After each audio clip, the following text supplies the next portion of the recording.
Hi, Mr. Jackson. Hello, Mr. Herzl. How are you? Fine, thanks. Got Hi, new Ally. glasses? You got new glasses, huh? Well, the dollar store had them on special. They were only 99 cents this time. I wish I could get my glasses for 99 cents. I break them, constantly. I buy 10 at a time. I'm serious. It's the most wonderful thing. The dollar store, at Dollar General, they're like $6 each. At the dollar store, they're literally $1. I think I look fabulous in them. Yeah, you do. You look younger. Thank you. We are alive. We are live. Just so you know, the recording automatically turns off at 11. If we expect that board members will stick around to go longer than that, I can have IT update it, but I'm going to think 5 hours, it should be more than enough. Ooh. I don't think we'll get to 5. You're scaring me. Okay. Okay. Okay, Lavian. Okay, Ellie Rennet. Just Ellie, you're on. Mr. Rennet, are you there? I'm here. Yep, I'm here. Hear me? Yes. Yeah, there was an echo with your computer. It wasn't going till you turned on. You logged on. He muted himself, so it's stopping for now. Everything was good until he logged on.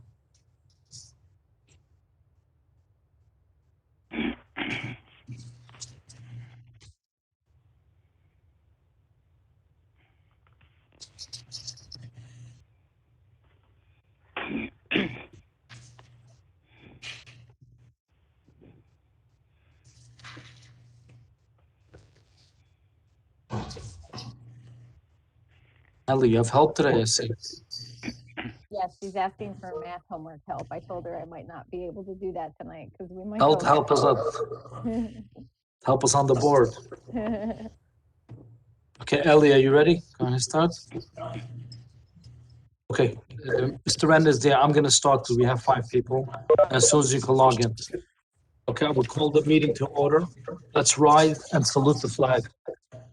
I pledge allegiance to the flag of the United States of America To the and to the republic which we stand, one nation, under God, indivisible, with liberty and justice for all. Okay, thank you. Ali, could you please read the certification of compliance? The time, date, and location of this meeting was published in the Asbury Park Press and the Star Ledger and posted on the bulletin board in the office of the Township of Lakewood at least 48 hours in advance. The public has the right to attend this meeting, and reasonable, comprehensive minutes of this meeting will be available for public inspection. This meeting meets the criteria of the Open Public Meetings Act. Thank you, Ali. Roll call, please. Mr. Garfield. Here. Mr. Stern. Here. Mr. Sable. Here. Mr. Flansbaum. Mr. Herzl. Yeah.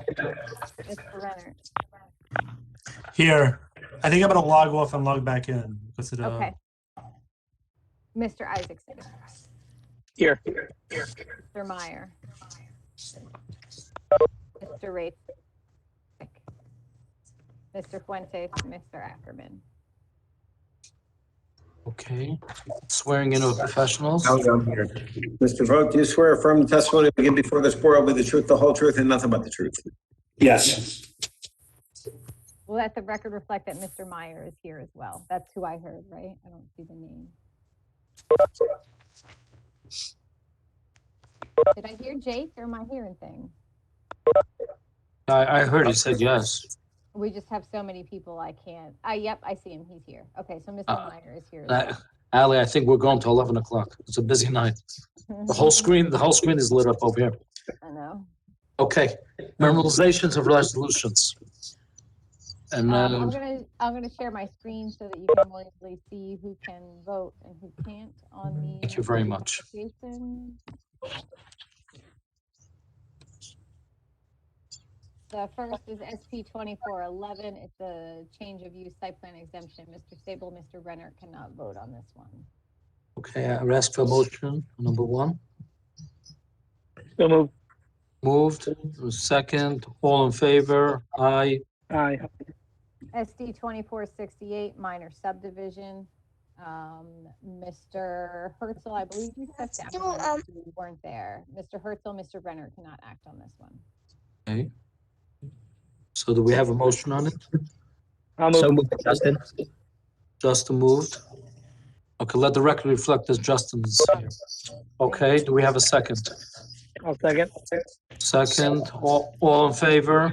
Aye. I'm abstaining. Aye. Okay, SP 2402, major site plan. okay, do we have a motion? Justin, so moved. We have a second? Second. Okay, second, all in favor? Aye. Aye.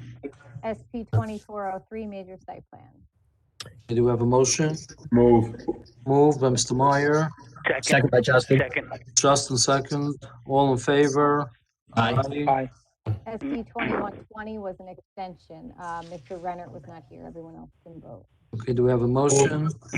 Moved. So by moved. Moved by Mr. Meyer, second by David. All in favor? Aye. Aye. SD 2121, extension. Move. Moved by Mr. Meyer, Second. second by Mr. Barfield. All in favor? Aye. Aye. Aye. P 2412, major site plan. Mr. Renner, Mr. Isaacson cannot act. Okay, do we have a motion? So moved, Justin. Justin moves. I'll second it. Second. Second, all in favor? Aye. SP 2471, minor subdivision. Motion. Justin. Justin moves. Do we have a So moved. second? Second, Mr. Garfield? Second. Okay, all in favor? Aye. Aye. And SP Yeah, 2410, major site plan. Do we have a motion? Moved by Mr. So Meyer. moved. Second by Mr. Garfield. All in favor? Aye. Aye. Aye. Aye. Okay, thank you. Okay, on to number 4. We have the ordinance for review. Yes, this is the Cedar Bridge Development redevelopment zone. We had Mr. Stearns here at the last meeting presenting this to the board. He has done some research and provided documents which are available on the public drive, and I can bring those up on the screen for the board. to review. Was everybody present at the last meeting? Yes. Yes. Yes, we had a full board at the last meeting.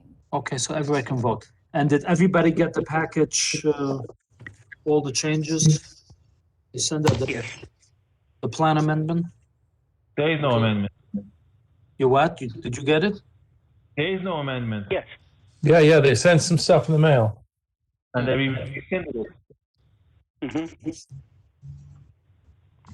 Okay, who's here to, Mr. Sturms here? I'm here. Okay. Mr. Jackson's have to be sworn in? No. So the planner for the township is going to explain it? No, because we're not giving testimony for a hearing. So we're just taking the advice from the planner. Okay, so, Mr. Stern, what have you presented with this plan amendments plan? And then what changed from last time? Well, I sent a memo and revised DA1 ordinance and revised redevelopment plan amendment report out, I think it was Friday. And then Cedar Bridge was in conversation, I guess, with the chair. And well, to summarize that change is we were proposing to take the hospital and some of those related uses out of the port. And then I just sent something like an hour and a half ago that put them back in. So What, could Alec, could you put it up on the screen? If you have that? But what, the new memo? The new memo, yes. the new memo just said we put the hospital back in. The one on Friday said, Okay, just as you put him back in. Okay, Mr. Stern, I just want to say, I think that you heard from last time by the planning board, where I think Mr. Stern, me, other board members, basically, I think boils down, we have two issues. We wanted to make sure that we have enough parking for all the uses. And the second thing is traffic. Understood. Right, so what has your office accomplished in that? I know we spoke about banquet halls last time, Right. hospitals. Well, let's deal with the hospital first. I know the chair had asked me previously to look into Kimball Medical Center, and I did look at that briefly. The information I got was from the internet. Supposedly, it's a 350-bed, fully accredited acute care hospital. I looked at the site with aerial photos. The main hospital is on about a 12.5-acre lot and has about 270 cars. That works out to be 0.77 spaces per bed. Now, when you go north of Prospect Street, there's two additional parking lots over there on approximately 6.5 acres. I'm sorry, 4.5 acres. And there's approximately 260 cars. If I add those 260 cars back into the main hospital site, I have a total of 531 divided by 350 beds gives me 1.51 spaces per bed for the Kimball Hospital. Now, there is also what I think is Mr. Stearns, they also have an outpatient, right? I'm sorry? They have an outpatient downstairs, not necessarily beds, like people coming to the hospital. To be honest, I don't know. I've never been to Kimball, so I can't say. There is a medical office building north across Prospect Street that I did not include into this calculation. So this calculation is separate from that medical office building. Okay. Okay. And where are you proposing to put the hospital? Where? Not proposing anything. We're just allowing it to be as a permitted use. If somebody comes along in the future, whether it's 5 or 10 years, and wants to put a hospital in there, it's a permitted use.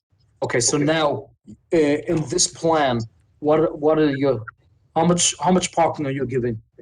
I'm providing 4 spaces per bed. In addition, I'm calling out that the medical office is separate at the rate you have in your ordinance, which is 6.6 per thousand, or 1 per every 150 square feet. So compared to Kimball Medical Center, you're going way and beyond and above. Yeah, and as I mentioned in my testimony at the last meeting, this was primarily based on research I did at the 2 new greenfield hospitals at Princeton and Capital Health in Hopewell, Plainsboro Township and Hopewell Township. So I did a lot of research there. As I mentioned before, they opened and both of the facilities were short on parking. The primary reason for that is a lot of the outpatient visits to the hospital. Well, it's a kind of a mixed-use medical center. There's fitness centers there. There's cogeneration plants. There's clinics there. There's a lot of outpatient diagnostic and testing. So what I'm proposing is the 4 spaces per bed, which in their redevelopment plan. Actually, the Hopewell Township ordinance was short, less. They were in at 1.5. Their ordinance required 1.5 spaces per bed, and the medical uses between the two don't necessarily line up between the two ordinances for Plainsboro or Hopewell, but I think with that as a bed count for the inpatient use, and then doing calculations separately for the outpatient and hospital support uses, I think they should come close to getting it right. And then also it'll depend on the application whenever an application comes in, if one ever does come in, and then you can certainly thoroughly scrutinize it. Okay. And what other areas did we was talking about last time? Banquet halls? Yes. So we did some research on banquet halls. Scott Kennel, and Scott's available here if you have questions for him. Basically, what we figured out was, this is summarized, Scott's research was that using the ITE numbers, the Institute for Transportation Engineers, for the parking requirements for a hotel, banquet, conference facility, you use really one space for every 3 attendees. But that's really based on. And that's, one second, and that's besides the parking that you need for the rooms? Yes. Yeah, Okay. there's a separate, so when you do an analysis for a hotel, you have the room, the number of rooms, which is separate, and I put in 1.1 spaces per room. The extra tenth of a space covers staff. You also would figure the meeting and banquet facilities, conference facilities separately, but you would calculate it really based on the net square footage of those facilities. And that's where you have to go to the architecture plans, and see what the occupant load is calculated for each of those net areas. And then, come up with the number of people and then divide by 3 to come up with the parking spaces required. I could give you a quick, simple example here. Where did so let's say you had, for argument's sake, a 10,000 square foot net facility of a banquet hall and a restaurant. So the ITE requirement is 1 space for 3 guests, three occupants. So the occupant load on that at 15 square foot per person, which comes out of the building code, ends up being 666 people or guests or attendees. You divide that by 3, you get 222 spaces. That gives you that comports to 22.2 spaces per 1,000 square feet. And that's based on the net now, the net meeting areas. So you exclude setup areas, circulation areas, food prep, kitchens, etc. So if you, let's say the gross size of the facility was 20,000 square feet, and that other 10,000 was in breakout space and circulation and kitchens. That would equate to, based on a gross, 11.2 spaces per 1,000 square feet, just as a comparison. Did you follow that? Yes. Through the chair. Yes, Mr. Stern. Yes. So Tom, on page 2 of your April 15th memo in the Yes. 1, 2, 3, 4th paragraph, you say, as we discussed, a banquet hall with a hotel will have shared parking, and the number of parking spaces for the hall can be reduced on a case-by-case condition, depending on the size of the hall, the number of hotel rooms, and the number of parking spaces. Mr. Stern, where are you reading from? I'm reading from Tom's memo to the board dated April 15th, 2021. On which page? Page 2. 4th paragraph down. 4th paragraph down. By the way, Tom, this was very helpful, the stuff you said. And let me explain that a little more. Yeah, what does that paragraph mean? I don't get that paragraph. Okay. I should probably give you an example. That's in Princeton Forestall Village, which is a mixed-use village of office, retail, and a hotel.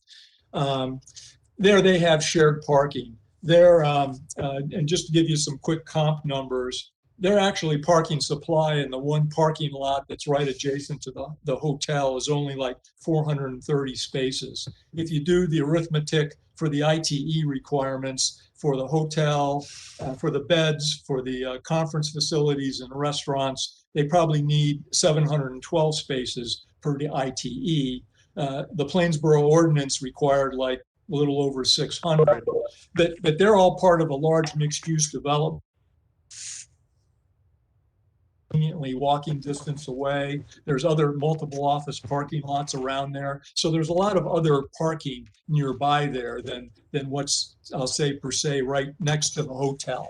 So that's an example of shared parking where, you know, they were short given the lot right next to their hotel, but you know, right nearby there's plenty of ample parking. Mr. Stern, if I read it correctly, yeah, 1 second, Dave. If I read it correctly, we're not telling them that they can have less parking. We're just saying that if the circumstances show that they have another parking lot in the area that can be utilized, so then we'll take that in consideration. Exactly.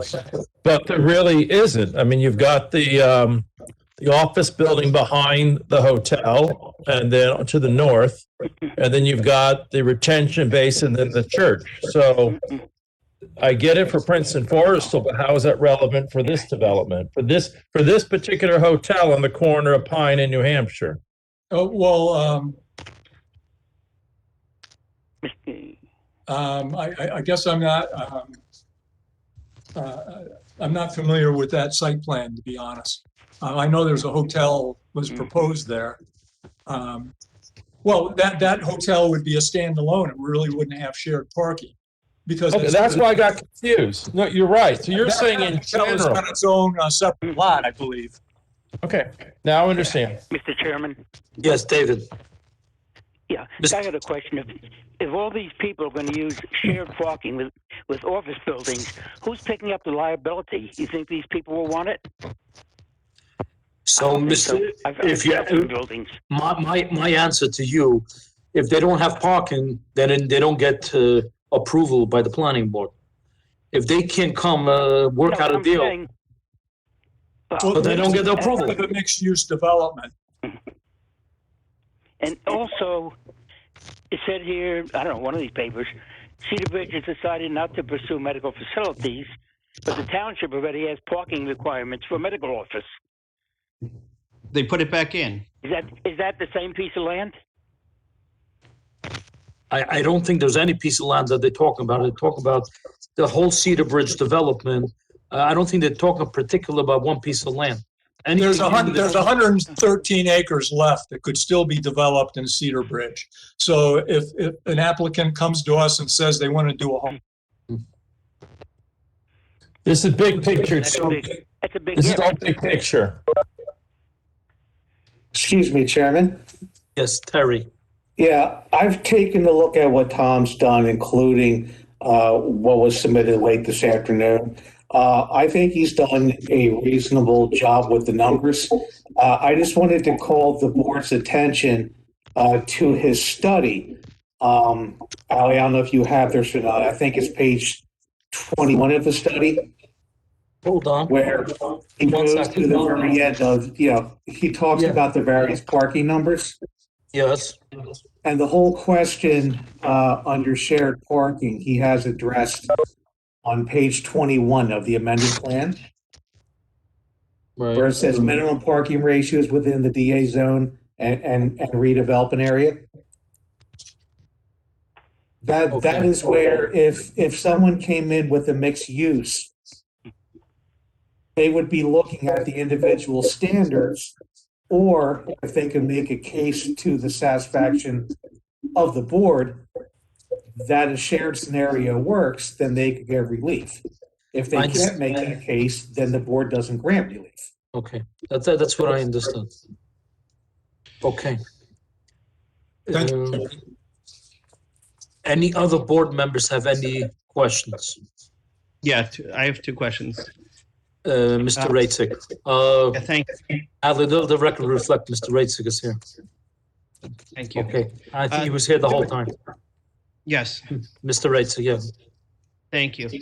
Number one, we had spoken about shoulders being on this, lack of shoulders being on that main road. If they're trying to put back in medical, hospital usage, would it be something that Cedar Bridge would put in shoulders on those roads? I think, Mr. Raitzik, I think more than shoulders, I think they need it on Pine Street. We need a turning lane, especially if there's medical. Yeah, ambulances to go through, you need a turning lane over there. I don't even mean on Pine. I'm saying the Avenue of the Americas. that Okay. you zoom through, it's 2 lanes. There's no shoulder there. So if we spoke about last time, it would not accommodate ambulances well for people to move over. If they are putting that back in, that they do want to have hospital usage, it would need a shoulder put in, and they want to know that Cedar Bridge would take accountability to put that in. That's one point. The second point is on the banquet halls. They're saying based on one parking spot for every 3 seats. 3 occupants, yeah. Yeah. Should it be based on capacity rather than how many seats they're saying they're putting in there?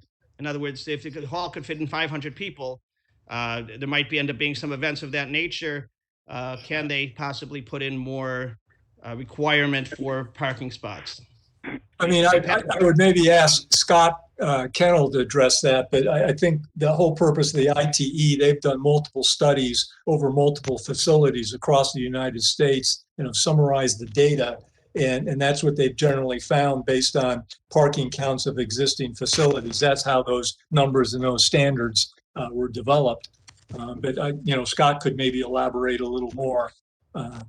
Mainly because it's together with a hotel. So you could have events that are totally separate from the resident, people who are staying in the hotel.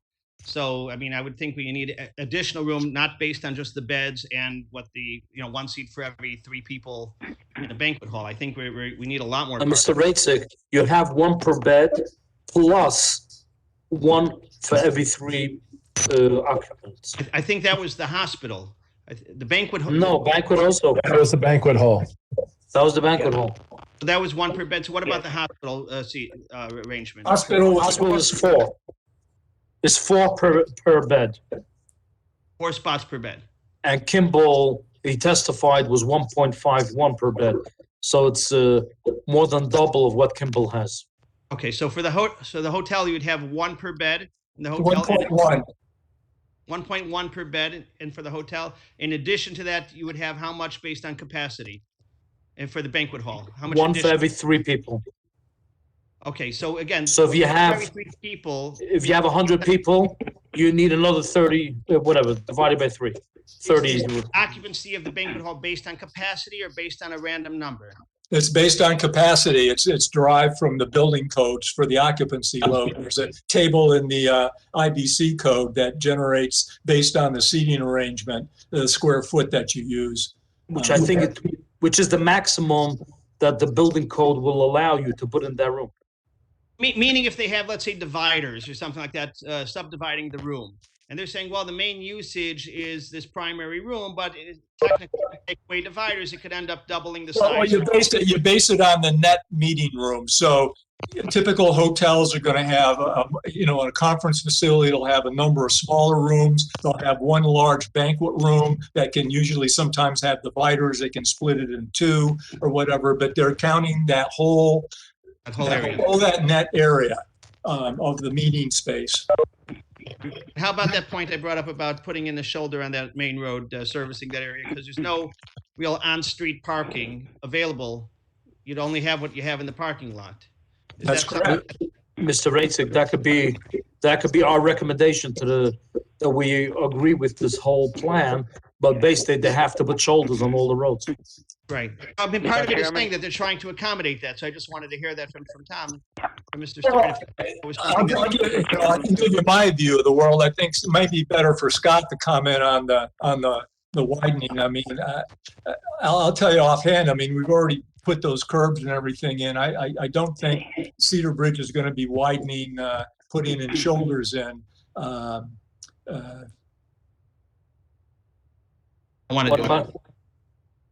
What's with on Pine Street? Mr. Chairman?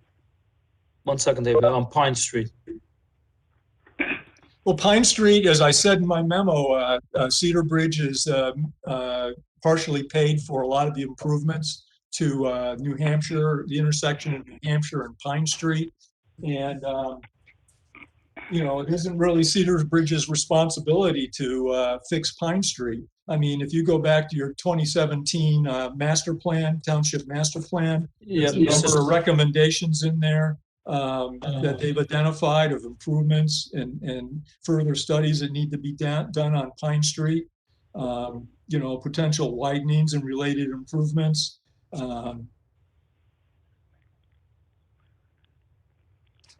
So, that's really not Cedar Bridge's responsibility. Well, you want to make a hospital there. I mean, they need a shoulder to be, and also the additional street parking. Isn't that part of the improvements to that area that you are saying that you're willing to take care of? Well, I would think any traffic study would maybe suggest that you don't need a shoulder. I mean, they don't have shoulders in New York City when ambulances are going down. This is in New York City. I mean, what if an ambulance goes down there now?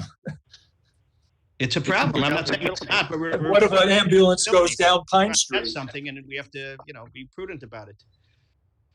Yeah, Mr. Chairman, yes, David. I got a question. I don't understand this under hospital. It says Cedar Bridge has decided not to pursue medical facilities whose primary population is overnight. It doesn't say at daytime.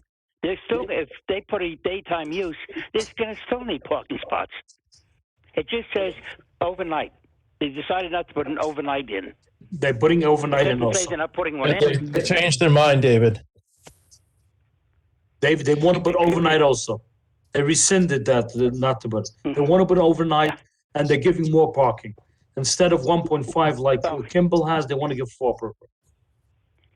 It says the township already has a parking requirement that they have. I know, and the parking requirement for the township is less than 4 per bed. And Cedar Bridge is willing to say that they're willing to go up to 4 per bed, which I think is a good number. My only question is on Pine Street, make sure that it can handle the traffic. Mr. Chairman?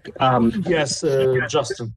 I didn't see it till now. I had this, I think we all have the same concerns about traffic flow and the possibility of additional lanes and or shoulders.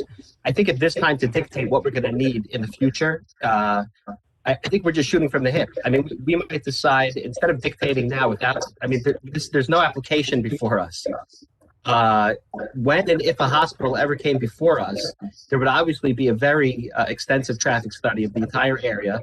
And we might decide that more than one thing is necessary or less things are necessary. So I think, to dictate at this time, well, we're only going to do this if there's a shoulder. Well, then what if we decide later on there should be more? Then they're going to come back and say, well, you said you'll do this if there's a shoulder. So we're not going to do anything else. So I think it might be prudent not to dictate at this time exactly what road improvements are going to be necessary. And let's wait till we get an application and there's a full-blown traffic study and we could tell the applicant at that point what we're looking for. Okay, so Justin, to add on to your words, I do think that our recommendation should be to the township that any heavy use they want to put on Pine Street, we have to take into consideration the traffic, and a traffic study is going to have to say, widen the lanes, put another lane in, shoulders, I don't know what it is. I agree. There should be a traffic study, and and there's going to be recommendations based on that traffic study, which are then going to come before this board, and at that time we can understand the traffic study and possibly recommend additional or other items and besides for what's in the traffic study. So I think at this point it's just a little premature to start dictating exactly we don't even know how big the building is, what it's going to look like, where it's going to be. We really have no idea. So I think let's Thank you. We should wait to see that down the road. And also, I'm just saying something like a hospital is a public facility. I would think when they do the study to determine if a hospital is feasible, I would hope the people behind the hospital would study the traffic flows. They have to get ambulances and everything in there. It's not like, Joe's Hospital opens up. That's usually a pretty big endeavor that has multiple agencies involved. And I would hope that would be studied as part of the feasibility of the overall entity of something like a hospital. You're very correct, Mr. Jackson. There are complex projects. Do any board, thank you. Do any board members have any other questions from the whole report? I know To we the went to chair, the back. Who's this? Mr. Raitzig. Oh, Mr. Raitzig, I'm sorry. That's okay. Can the language be changed regarding the banquet hall instead of instead of 1 per 3, can it say, instead of seats, it should say with maximum occupancy? Is that something that's feasible? That's not what the ITE standard says. I know, I'm asking to make a change here. I understand what the standard is. I'm just saying, I just know that area, and I know that what they already have there is so overcrowded that the more parking you have, it could only help. It's not gonna hurt, you know? Instead of saying 1 per Sure. 3, let's say based on occupancy, one. Mr. Radzick, you can Yeah. make, I'm going to ask for a motion, and whatever, you can make a recommendation, and that's what we will vote on. Mr. No, before that, I'm sorry, can you just repeat? I lost I lost the connectivity for a second. I didn't hear your whole statement of changing. Just so I understand, changing what to what? The language, instead of saying 1 per 3 seats, say 1 per 3 people based on occupancy, maximum occupancy. Well, that's sort of the same thing. You're really saying the same thing. The calculation is based on the maximum occupancy, based on the Let's say building you have code. standing room only. Let's say you have a jammed-in event. I mean, it happens in Lakewood that there are a lot of people more than can actually sit. okay, but I don't know if we can require them more parking than what's the fire code allows in the building at one time. I'm saying if they're saying they're putting in circular tables and that's based on their maximum occupancy based on that. So, no, Able to do a lecture instead, you know, When the fit a fire- lot more people. The building code says that you need one parking space for every 15 square feet. So I think they're calculating that every person uses roughly 15 square feet. And based on that, if a room has X amount of square feet, they'll divide it by 15. That's the maximum they'll allow in the building, I think. So there's using this net size. It seems like a clause that we're putting in extra, you know, there's wiggle room, so to speak, to do less than we really want to do. I think I would, through the chair, I would, Mr. Stone. yeah, I mean, we went to Tom and the Cedar Bridge team last meeting and said, this is too wide open. This needs some definition. And they came back and went to industry standards and comparable properties and came back to us with some pretty specific specs that are justified by comparable properties. So, I mean, unless our experts are saying there's something fundamentally wrong with the numbers Tom is using, I don't, you know, to Justin's point, I don't think we should micromanage the details at this juncture. Yeah, I agree. Okay, I think, okay, I think I would ask for a motion. Yes, Timetable. I just want to go back to the shared parking that Tom is proposing. I just emailed Ali something. Maybe if Tom will be so kind and add this words in our recommendation to the committee, that will be helpful. I think. okay, Ali, can you bring it up? Can you bring it up on the screen, please? Mr. Hassel, just don't interrupt me if you don't mind. 1 second. I think if we can have parking all over, meaning different office buildings providing parking spots for different halls or facilities, we're going to have people crossing all over Boulevard of America and Pine Street. I think we have to make sure we have proper sidewalks and lighting accommodated for that. Mr. Sable, I agree with you, and I think that it should be on the same side. You know, you can't cross over a major highway to get parking. It should be on the same. You what? Don't mind my grammar. You can fix up the grammar and spelling. No, everything's good. Everything's good. We get the point, but I think it should be on the same side. Regarding the bus loading, I did go back and change that in the ordinance for the daycare and those other related uses, because there were comments the last time that you wanted the bus loading left in there. I had just said it was like a loading space for parents or whatever, but I left the bus loading in. So you put one loading per school, per building. I don't think that's the same requirement for anywhere else. It's the same requirement as any other school and anywhere else in Lakewood. If they need to put 3, according to how many kids, not one spot per building. I don't think that's.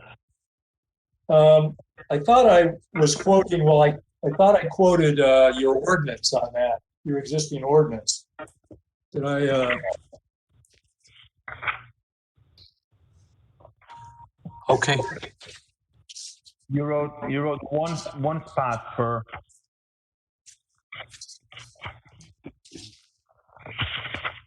Oh, it's a school ordinance, say, I forget. Give me a second. Let's double check. If they're sharing parking with other neighbors, how do we know that the times won't overlap, that they both need those parking spaces? Mr. Racick, then we're not giving it to them. They have to come to the board and prove that they have enough parking, and it works. If they're sharing the parking on the same time, they're not getting approval from the planning board. Mr. Chairman, that's not right, because if they can do that without coming for a variance on parking, then we have to give it to them.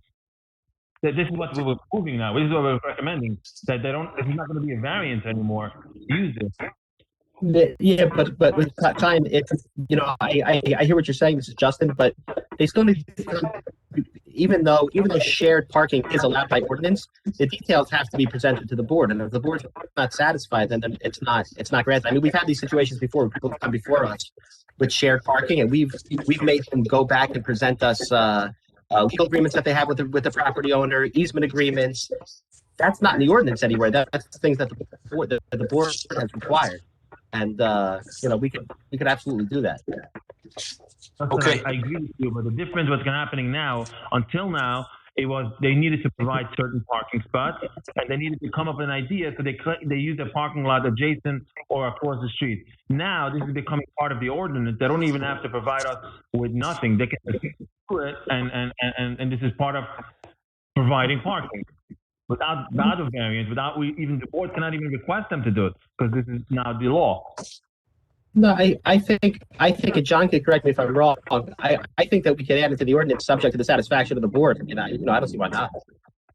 Exactly what I just emailed. I think that's a good idea. You can make a recommendation. Let me clarify. I think there's a little confusion on this. So on daycare, I called out what's required in your ordinance and school ordinance 18906 B, C, and E. And what I had done was and that requires bus drop off. And what I had written in there, I said, and in lieu of bus drop off, I took that out. So there's still the bus drop off, plus the one space is for each full-time equivalent teacher staff person. So the daycare is per the school ordinance. You have the bus drop off per what's in the school ordinance. Plus you have one space for each full-time equivalent teacher staff person, just to be clear on that. Okay, Tom, I don't think that's what's written in your booklet. Page number 20, you can go over there on your... Looking in the ordinance, I'm reading off the ordinance section. You provided the chart. Yeah. It was very helpful, by the way. It's very helpful. Well, I may not have, some of these things I may not have gotten everything coordinated, is the short answer, I'm afraid.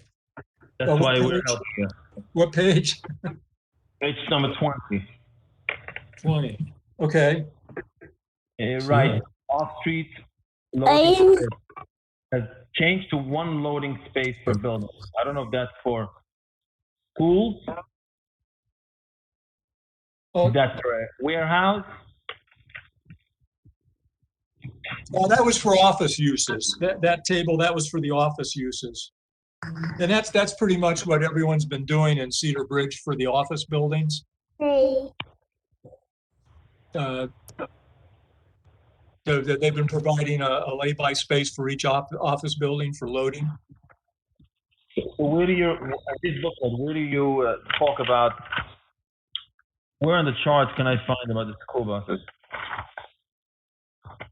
Well, I didn't specify anything for school buses. Well, we do want to make changes to daycare and childcare in this proposal.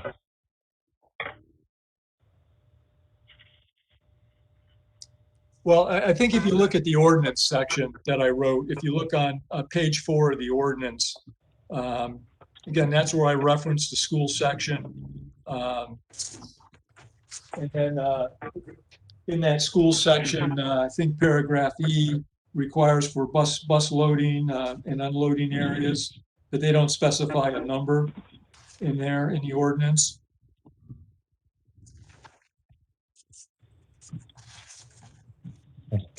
would you agree to add my email to the committee?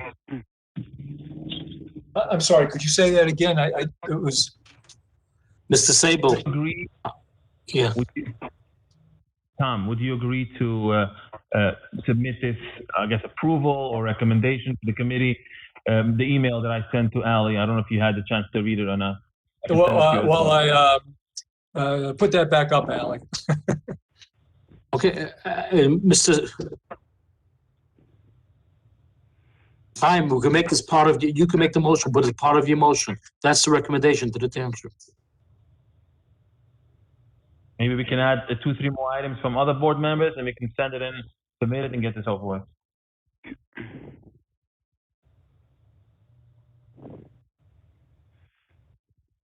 Okay. I think I'm gonna, yeah. I'm a little nervous about this 30-year lease. I'm not sure I understand that. I was going to say 99 years. That's how we do it in, all over town. Well, isn't that required in your ordinances now? I mean, isn't that generally addressed in site plan approval when you come in? People No, you have to give us enough parking. If you don't have enough parking, then if you have a lease with not the parking, but all the circulation, the pedestrian circulation. That's the paragraph I was reading. Okay. Through the chair, this is Ellie. Could I get a couple of words in? Yes.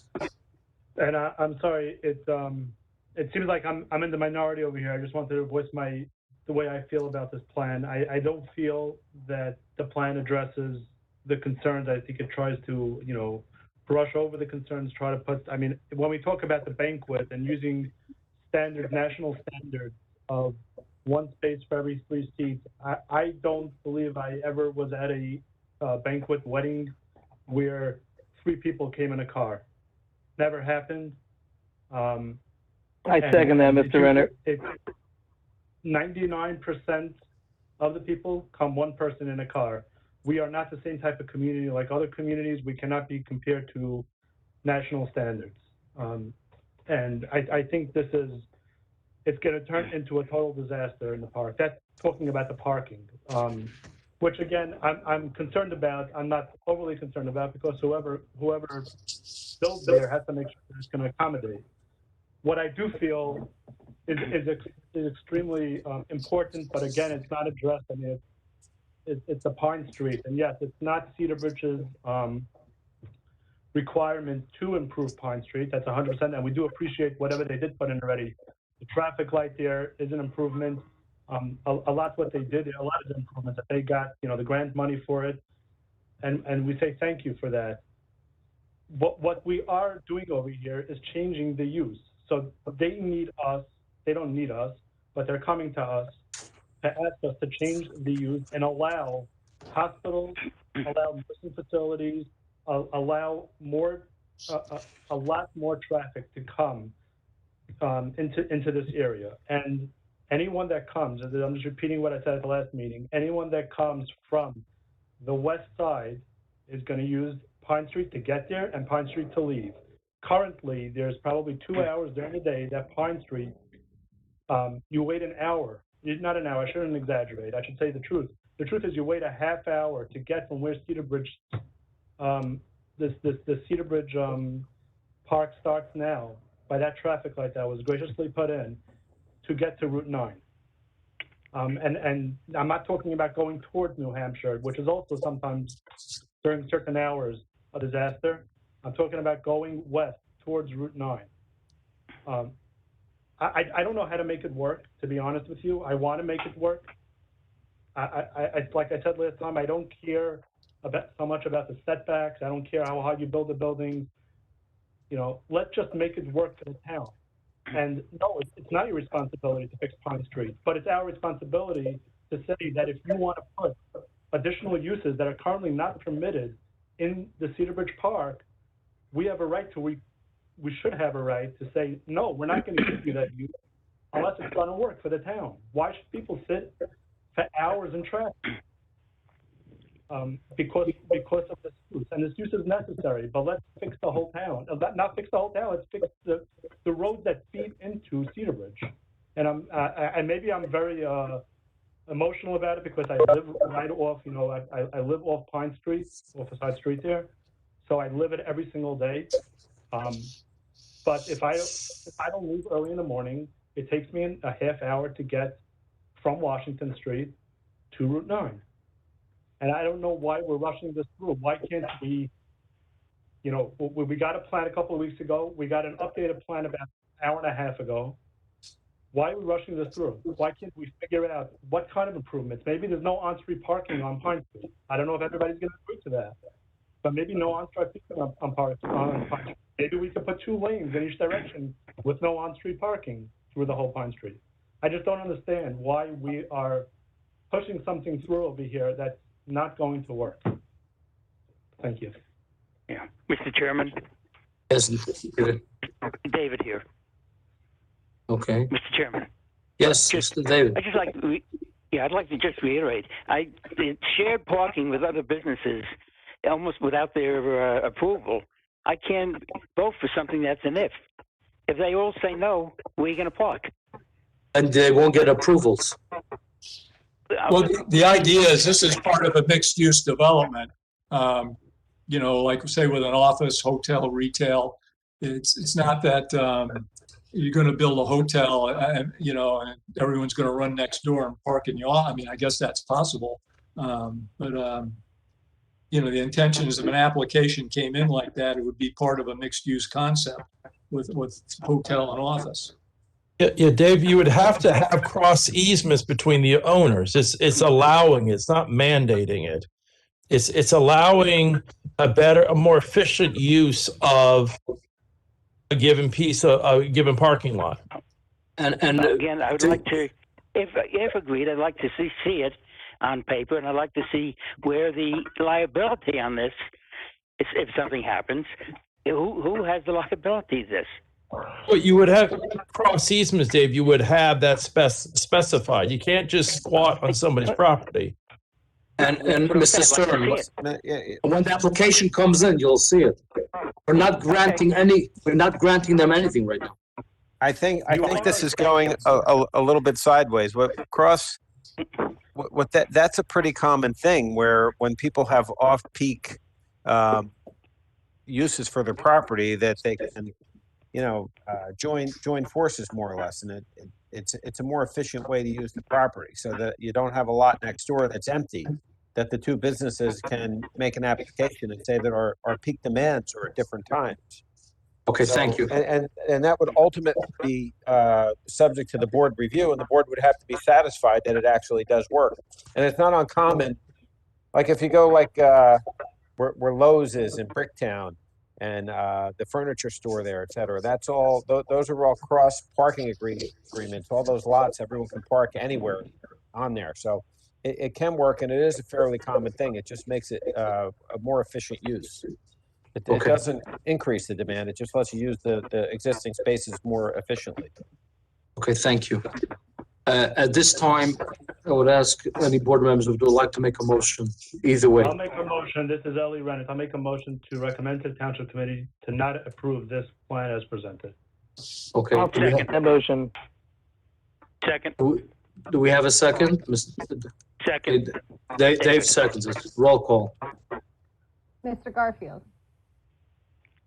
To approve the disapproval, I vote yes. thank you. Mr. Stern, So again, to be clear, so yes is basically saying no. correct. So I'll say no to the no. I think the motion should not pass. Mr. Sable, Can we skip and come back to me in a minute? Mr. Flansbaum, No. Mr. Herzl, No. Mr. Renner, Yes. Mr. Isaacson, Yes. Mr. Meyer,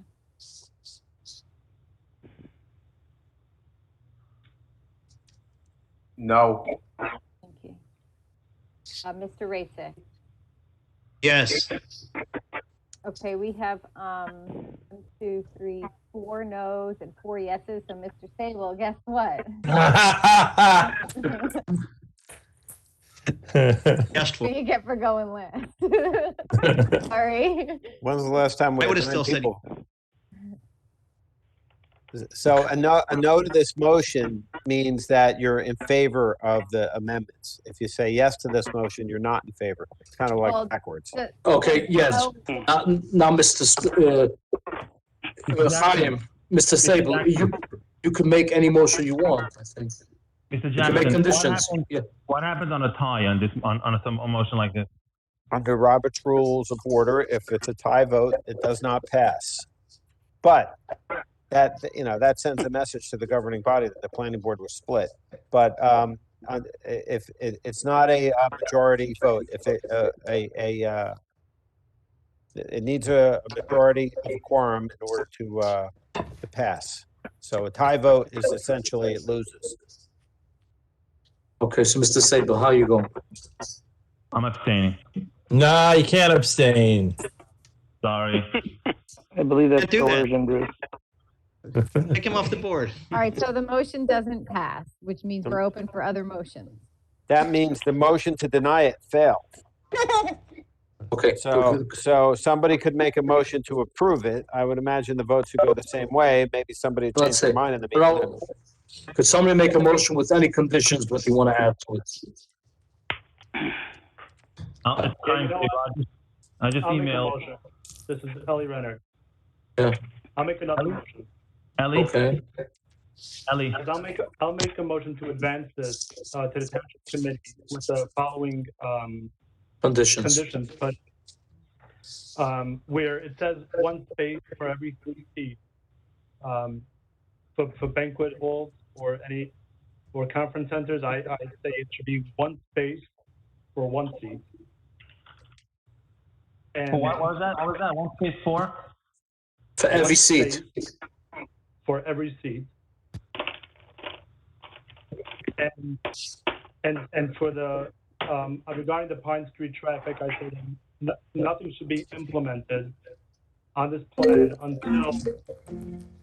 until Pine Street from the entire Pine Street is dualized and there's no on-street parking. Those 2 extra conditions. Okay, do we have a second to that motion? I'll second that. What was the motion? Levy? Yes. Okay. Didn't understand the motion. Could they repeat it? Can I repeat for you, Ellie? Yes. Yes. Thank you. I have following conditions. The 1 space for every 3 seats in the banquet hall should be 1 space for every 1 seat. And further, nothing should be implemented until Pine Street is dualized for its full length with no on-street parking. Okay, we have a motion and a second. Roll call. Mr. Garfield, Yes. Mr. Stern, I'm going to vote no because I don't really understand it. Mr. Sable, I would help you? I would ask Mr. Renner to check his email and see if he would like to amend his motion according to my email. If yes, I'll go along with it. I know that's not warm. so for now, we're going to say Mr. Sable's an abstain. Mr. Flansbaum, No. Mr. Herzl, Yes. Mr. Renner, Hold on 1 minute, Ally. Mr. Sable, you have a right to ask somebody if they will amend their motion. Did Mr. Renner say no to that? I'm getting some No. interference. I'll agree to incorporate what Chaim Sable put in his email. It's the same email that was put up on the board before. I changed the item. So if the motion will be amended as Mr. Sable requested and as agreed to by Mr. Renner, you have to go through it again because now it's an amended motion. So Mr. Renner agreed to amend that motion. We have to vote on the amended motion. So Okay. that's the second my motion, I guess. Okay. What is the amendment? Okay, Aldi, could you put it back up again? I'm sorry. no, it's okay. Driving you crazy.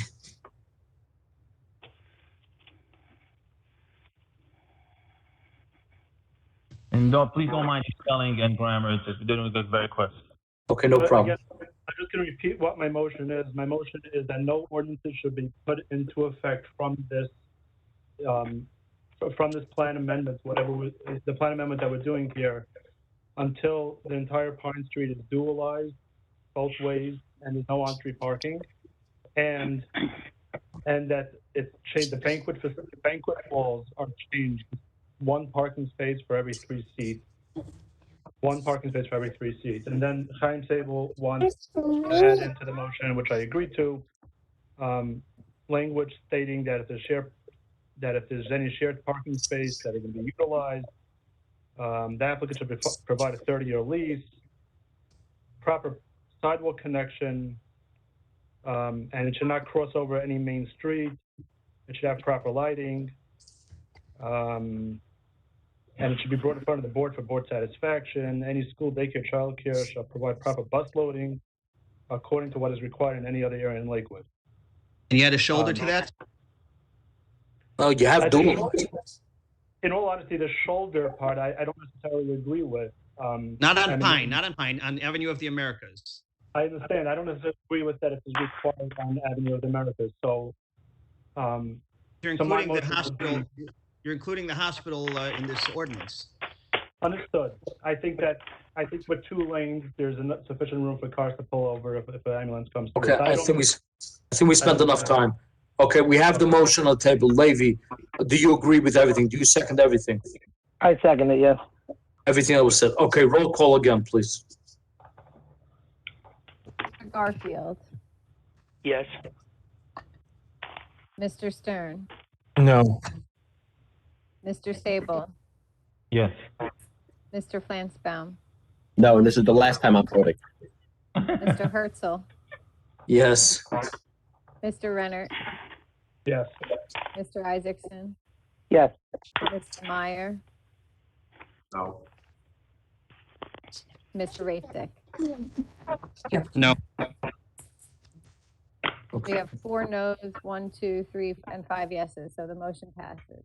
Okay, thank God. It's really just a recommendation to the township committee. Okay. And the recommendation, Ally, just the way I word it is that no ordinances should be put into place based on this plan until all this is Pine met. Street is Thank you. dualized, right? Through the chair. Yes, Mr. Stern. Yeah, I mean, Ellie, the reason I voted against is I think that first sentence is overly broad. If you're saying none of these changes can happen even on the Cedar Bridge side until Pine Street's dualized, is that your intent? Yes, because any traffic that travels west. So if we put a building on the corner of Cedar Bridge, but anyone that wants to travel west towards Jackson is going to use Pine Street. Okay. And by putting a hospital nursing home, we're inviting people from, and I'm happy to invite people from all different communities west of Lakewood to use the facility. I want them to use it. I also want the traffic to work. So that's. Basically you're saying that you don't want to densify Cedar Bridge until Pine Street is dualized, and Yes. Yeah, Okay. I get it. Okay. I disagree with that, but I hear your point. Okay, enough on this. On to the public hearing. Ali, are there any changes to the agenda?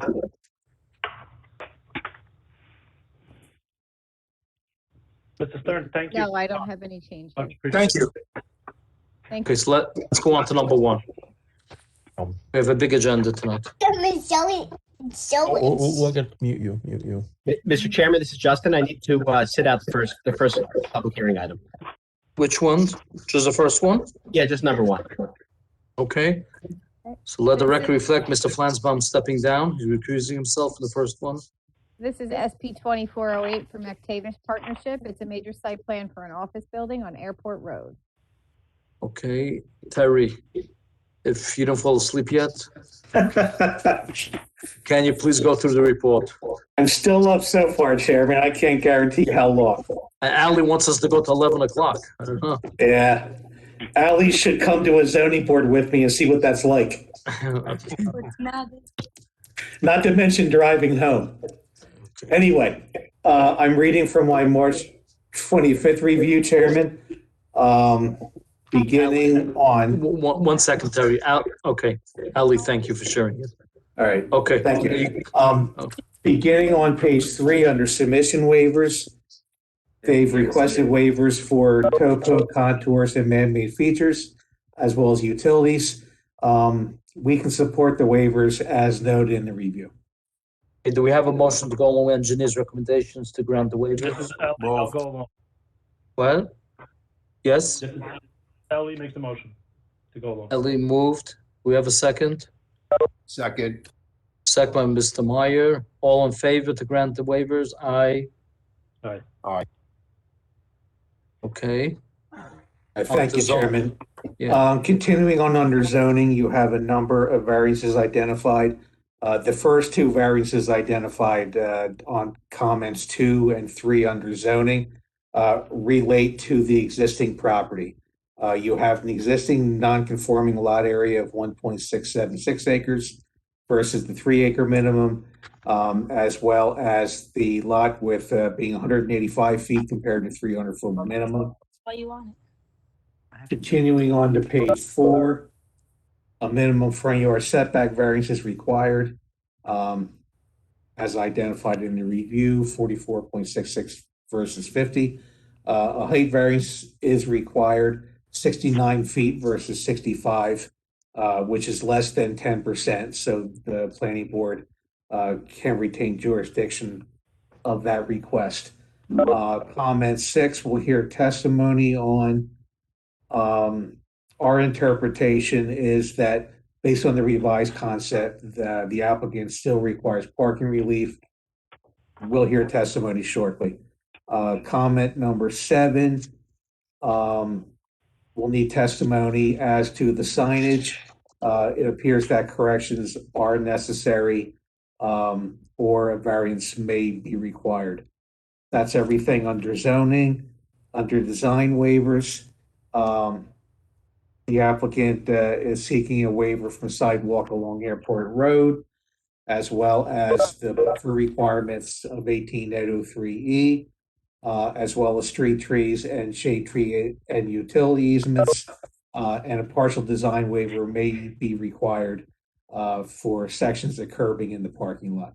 I believe that's all the relief, Chairman. Okay, thank you, Terry. Who's the attorney on this application?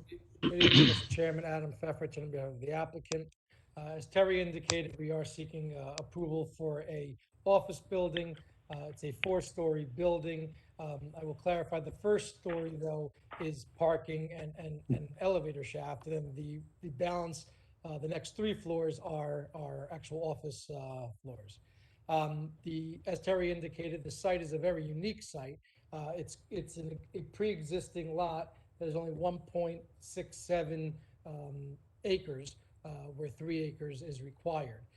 It's on Airport Road, right near the Parkway, and it's a very unique property. We have testimony this evening from Brian Flannery. Have him sworn in. I would just ask Brian, after he's sworn in, if we can mark the exhibits as they are being introduced. Thank you. Mr. Flannery, do you swear from testimony you give before this board with the truth, the whole truth, and nothing but the truth? I do. Brian Flannery, Jackson, New Jersey, licensed professional engineer and professional planner. The site, as indicated, is an existing lot on Airport Road. It's at the corner of the Garden State Parkway exit ramp.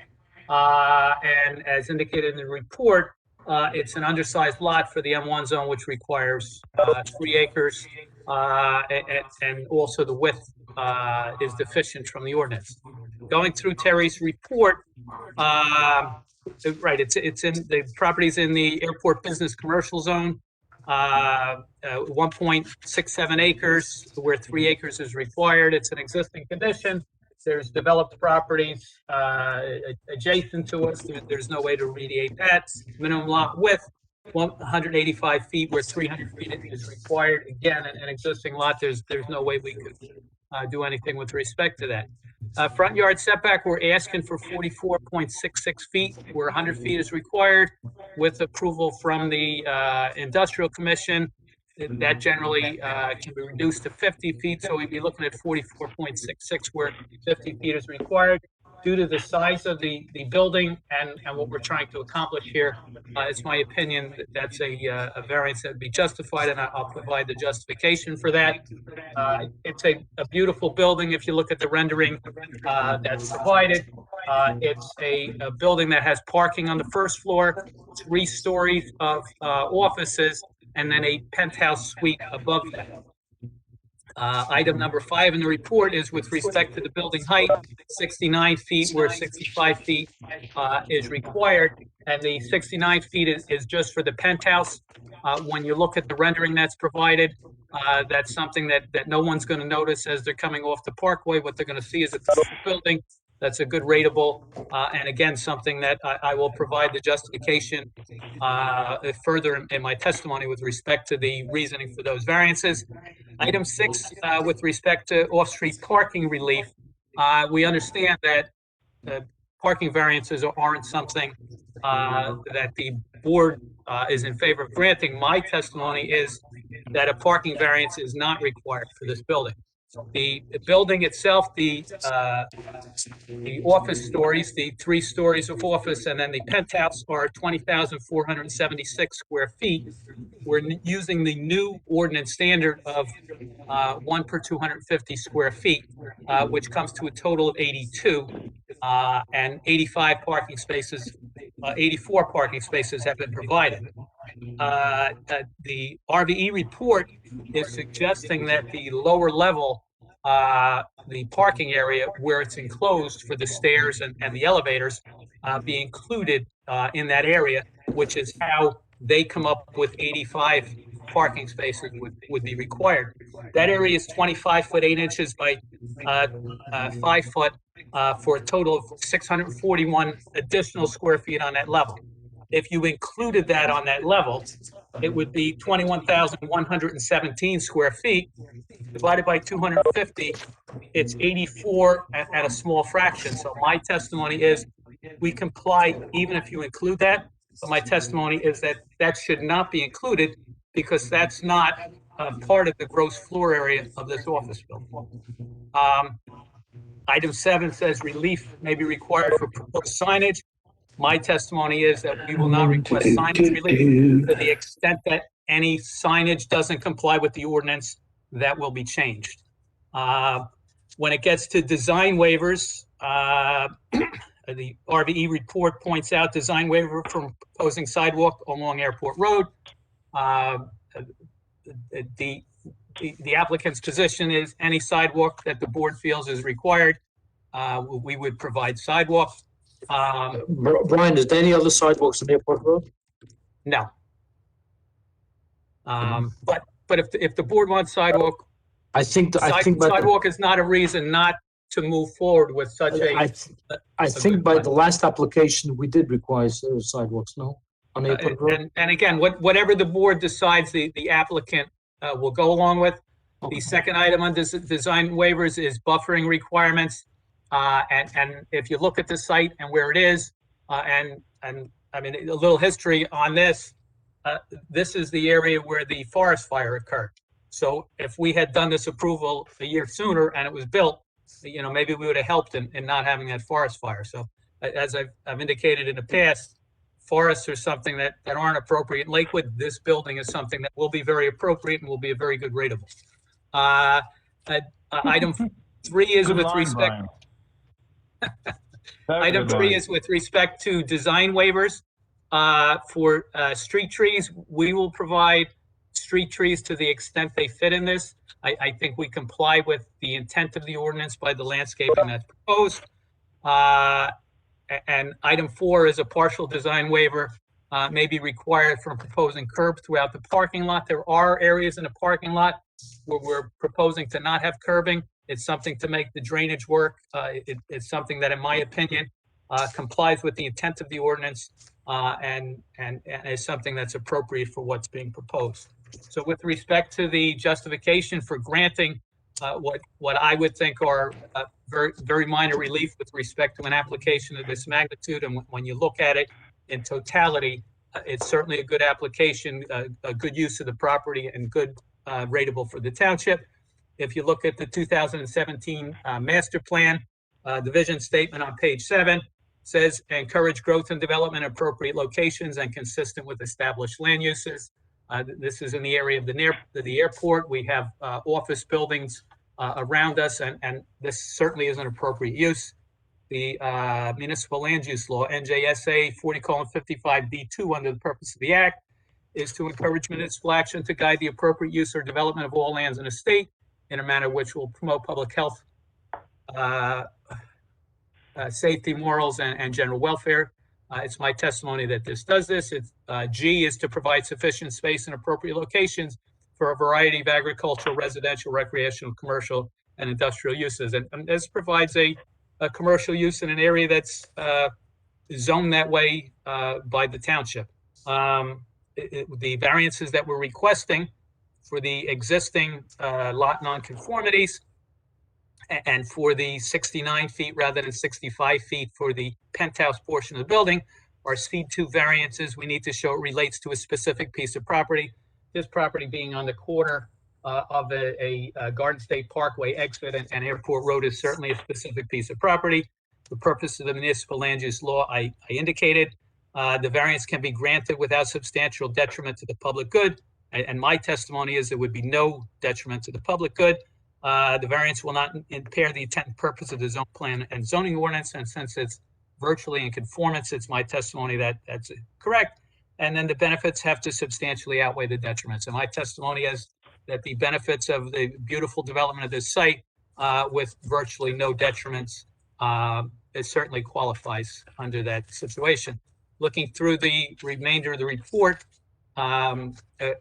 the testimony that's required on the HVAC, it will be roof mounted. All of the items that are required, we will satisfy the board engineer if the board acts favorably on this application. Thank you. Any board members have any questions for Mr. Flannery? Mr. Chairman, if I may, I have a question for Mr. Flannery. Yes. During your testimony in the early portion, you said something to the effect that there was a portion of the building, in your opinion, should not count toward the parking calculation area. I was wondering, did I hear that correctly? And I thought you said it was the lobby area. Well, on the lower level, which is the parking level, there's an enclosed portion. So it's an enclosed portion of the parking. Ali, can you pull up where it the provides access to the stairs and to the elevators. And my testimony is that I don't think that should be counted as part of the gross floor area of the office building. But in the event the board disagrees with that, my testimony is that it was an extra 641 square feet, which takes the parking requirement which I calculated at 82 up to 84. And we have 84 parking spaces. So in either event, it's my testimony that it complies and no variance is needed. Brian, all right, so either way it complies. Thank you. Yes. Ali has brought up the rendering, Brian. If we can, we'll mark that as A1. And Brian, is the area you're describing that little square in the center? Yes, of it's the the little square on the bottom in the parking area underneath the office building that Ali is very nice. If it complies with the parking, regardless, it doesn't matter. I mean, you that's not usable space, right? But you said Correct. It meets the parking, even if you count that. Yes, my opinion is it does meet the parking, 641 plus the other number. When you divide by 250, it comes out to 84 on a small decimal. So it's 84 parking spaces. So we don't have to dig into that issue because either way you meet the requirement. That is my testimony, yes. Yeah, and why did Terry say that it is a variance? Because he's counting that area? Possibly it was a broad look at that brought it from 84 and a small fraction to 85 when they did the Chairman, why don't we ask Terry why he said that? What a novel idea. Brian is the all-knowing, but still, Terry's right here. Let's ask. Okay, It's a good thing I'm still awake, Chairman. Yeah, I'm sorry. Terry. I heard you humming before, Terry. I like your sweet melodic voice. I believe what happened for purposes of our review is that We rounded up 85 compared to what Brian said, which is 84 and change. I think if you look at the way the parking is defined, it talks about gross floor area. Now, I understand Brian's got a point because of the uniqueness of the architecture. You have a section of the building which is not being used truly as floor area. It's being used as a passageway in between the parking lot and the first floor, which is above it. So I can understand the rationale as to why you would not include it. It's not my application and I'm not an attorney. My understanding of the law is that it's incumbent upon the applicant to identify and obtain all necessary variances. If they want to proceed without a variance, if someone challenges, that's on them. I think it's de minimis either way, truthfully. So you disagree? You think that the counts are not met if you count in that area? I understand where he's coming from, John, with in regard to the intent of the law. Let's take those are two different things. He's saying if we count the 600 some odd square feet, it meets the requirement, and then it was like a rounding difference. I think what we did in our number is round up. Okay, now, Mr. Jackson. 84 versus 85, worst case. Okay, and I think Brian asked for a variance regardless, just in case that the board requires it. If the board feels we need a variance, I gave the justification for the variance. Okay, thank you. Any other questions from any of the board members? Yes, it's Chaim Sable. Quick question regarding the garbage. It's going to be all the way in the corner closer to the parkway. Am I right?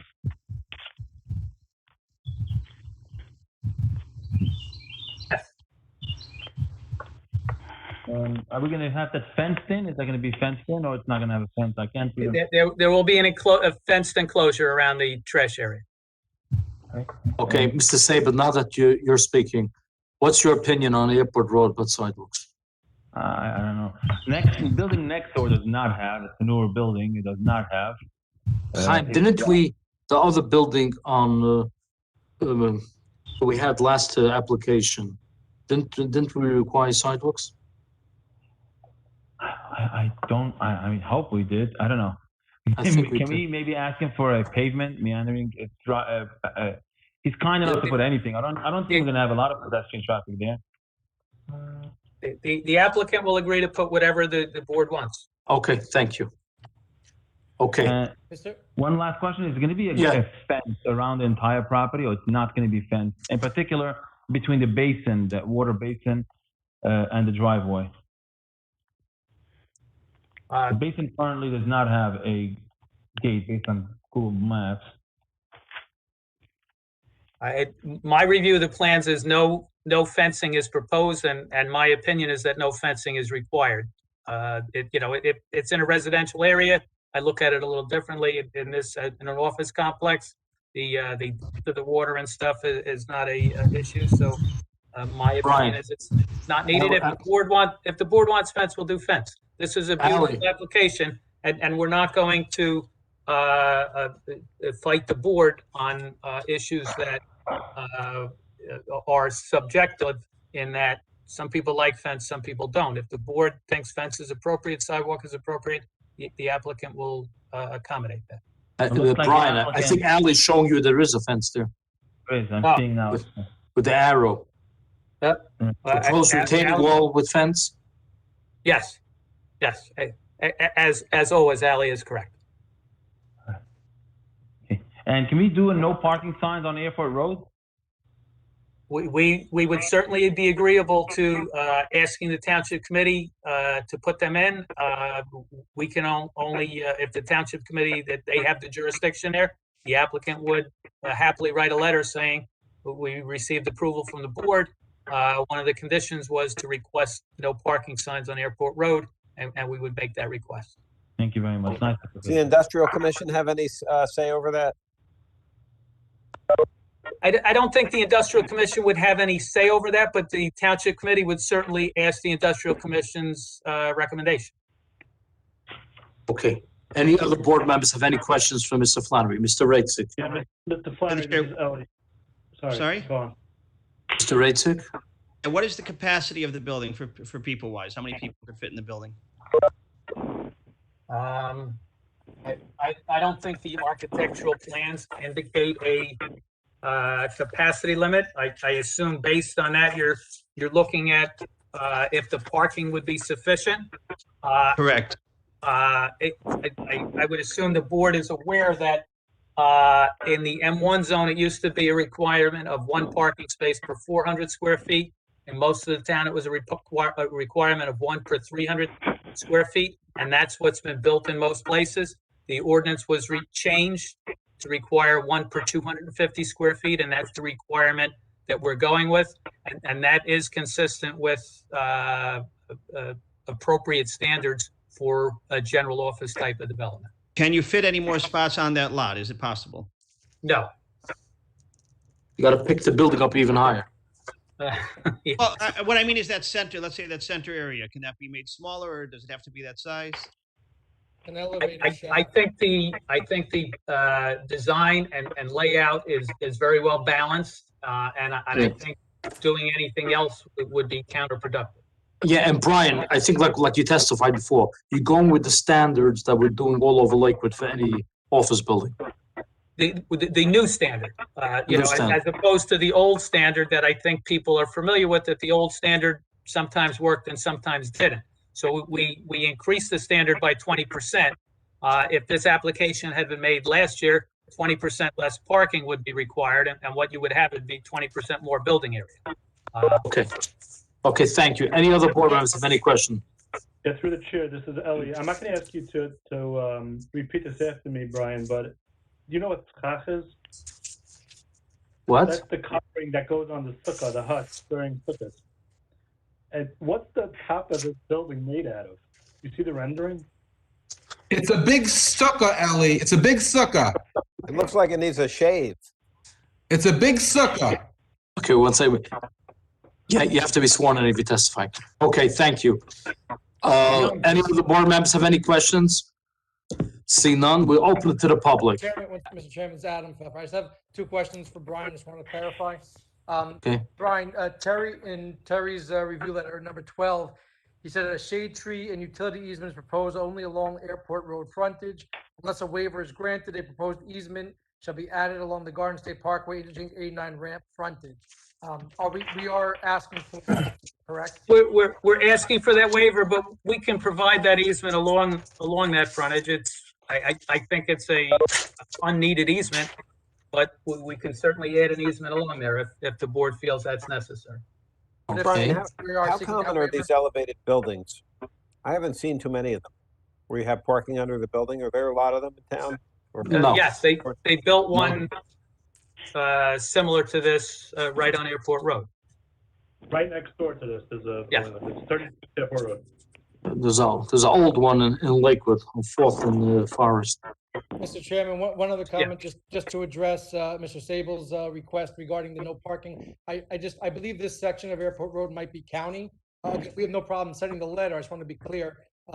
If it's the township or the county, we'll send it to whoever the appropriate authority is. Okay, thank you. Okay, at this time, I would open it to the public. Ali, is there any public comment on this application? No, I haven't received any. Okay, so I will close it to the public. And Mr. Jackson, I imagine you didn't receive anything either. No, we're on the same email anyway, Ali. Okay, I just want to make sure. Okay, so we're closing it to the public, and I would ask for a motion. Yes.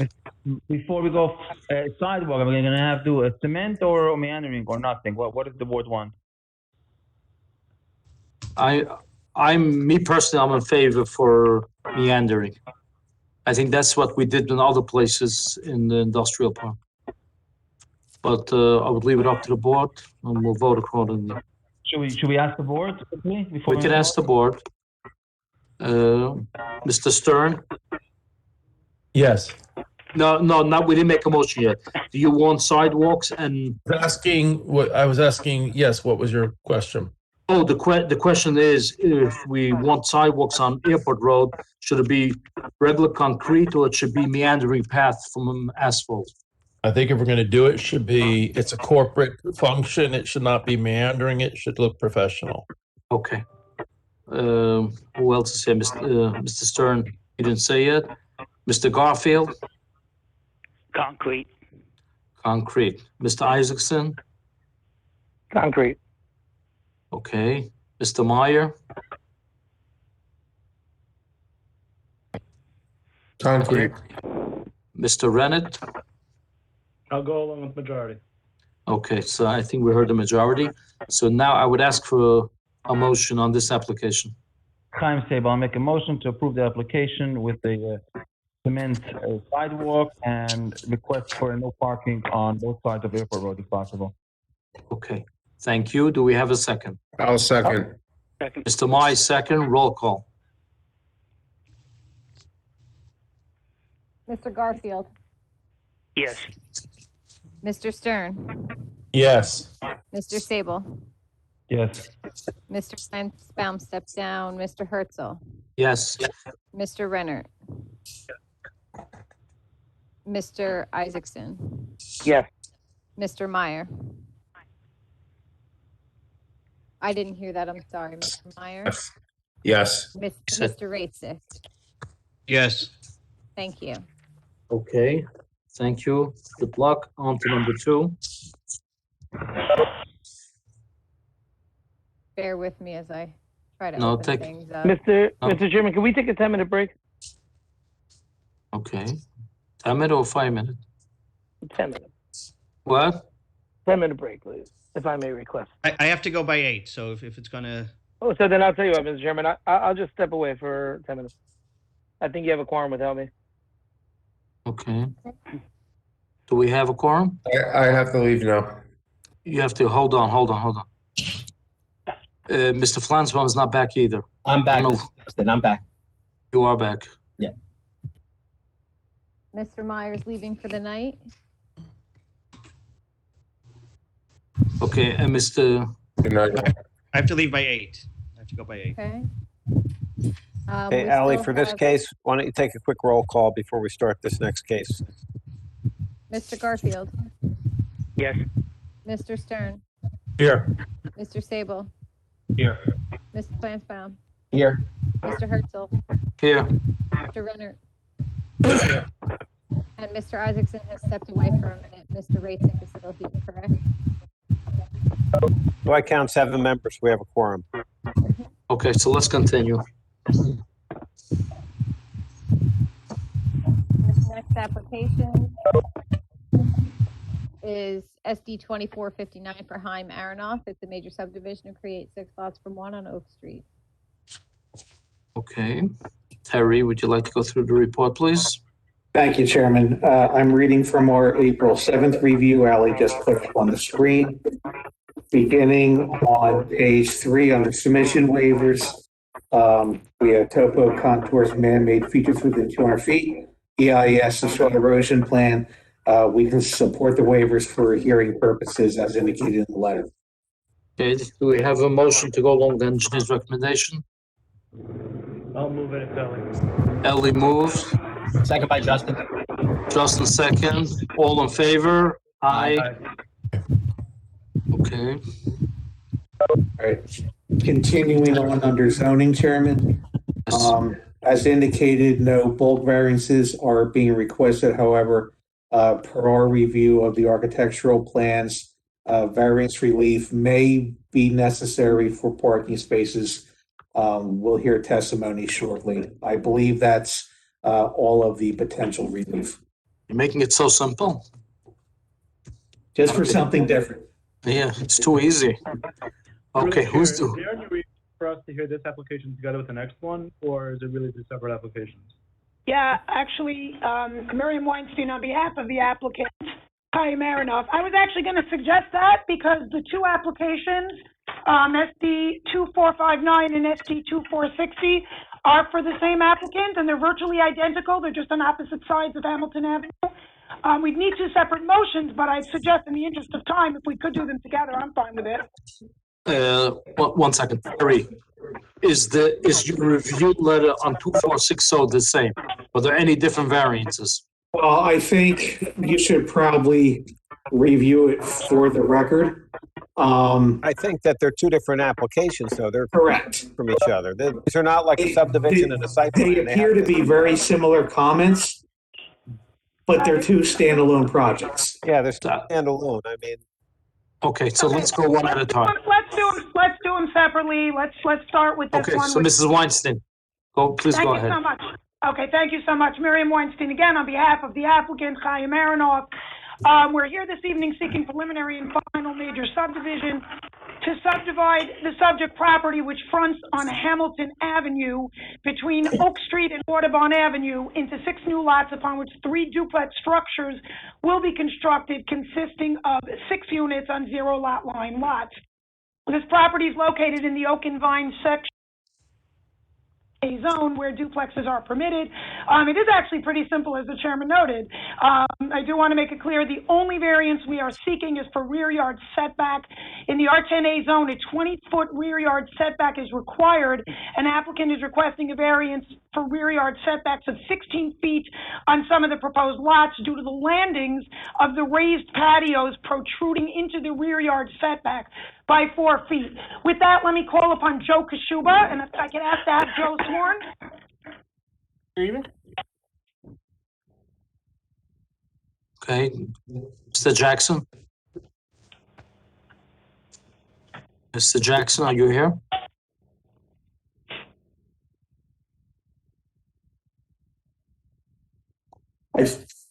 Mr. Jackson? You're muted, I apologize. Could you swear in Mr. Kashuba? Mr. Kashuba, you please raise your right hand. Do you swear affirm testimony to give before this board be the truth, the whole truth, and nothing but the truth? I do. Joseph Kashuba, KBA Engineering Services, Manasquan, New Jersey. Okay, Sorry please about proceed. that. Yeah, please. Excuse me, Chairman? Yes. Chairman, this is Terry. I just want to raise something procedurally. Miriam mentioned that there were rear yard setback variances that are being required. Those are not identified on the site plans or subdivision plans, excuse me. Did you advertise for variance relief, Miriam? Yes, we did. It was pointed out in your review letter, and we did advertise for it in our notice. Okay, because I'm reading from our revised review. We're not identifying rear yard setbacks, nor are they identified on Joe's plans. Joe?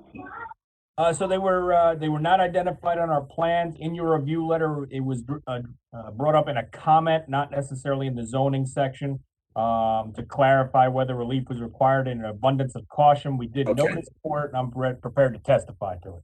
All right, that's fine. That's fine, thank you. Okay, let me just make sure.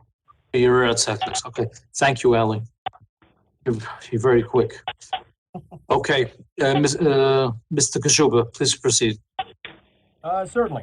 So the application for you, SD 2459, is the east side of Hamilton Avenue. Hamilton Avenue is a paper street, 50 feet wide, that exists. The lot that we're subdividing is 100 by 302 for an area of 30,200 square feet, which allows it to be subdivided for 3 duplexes, fully conforming.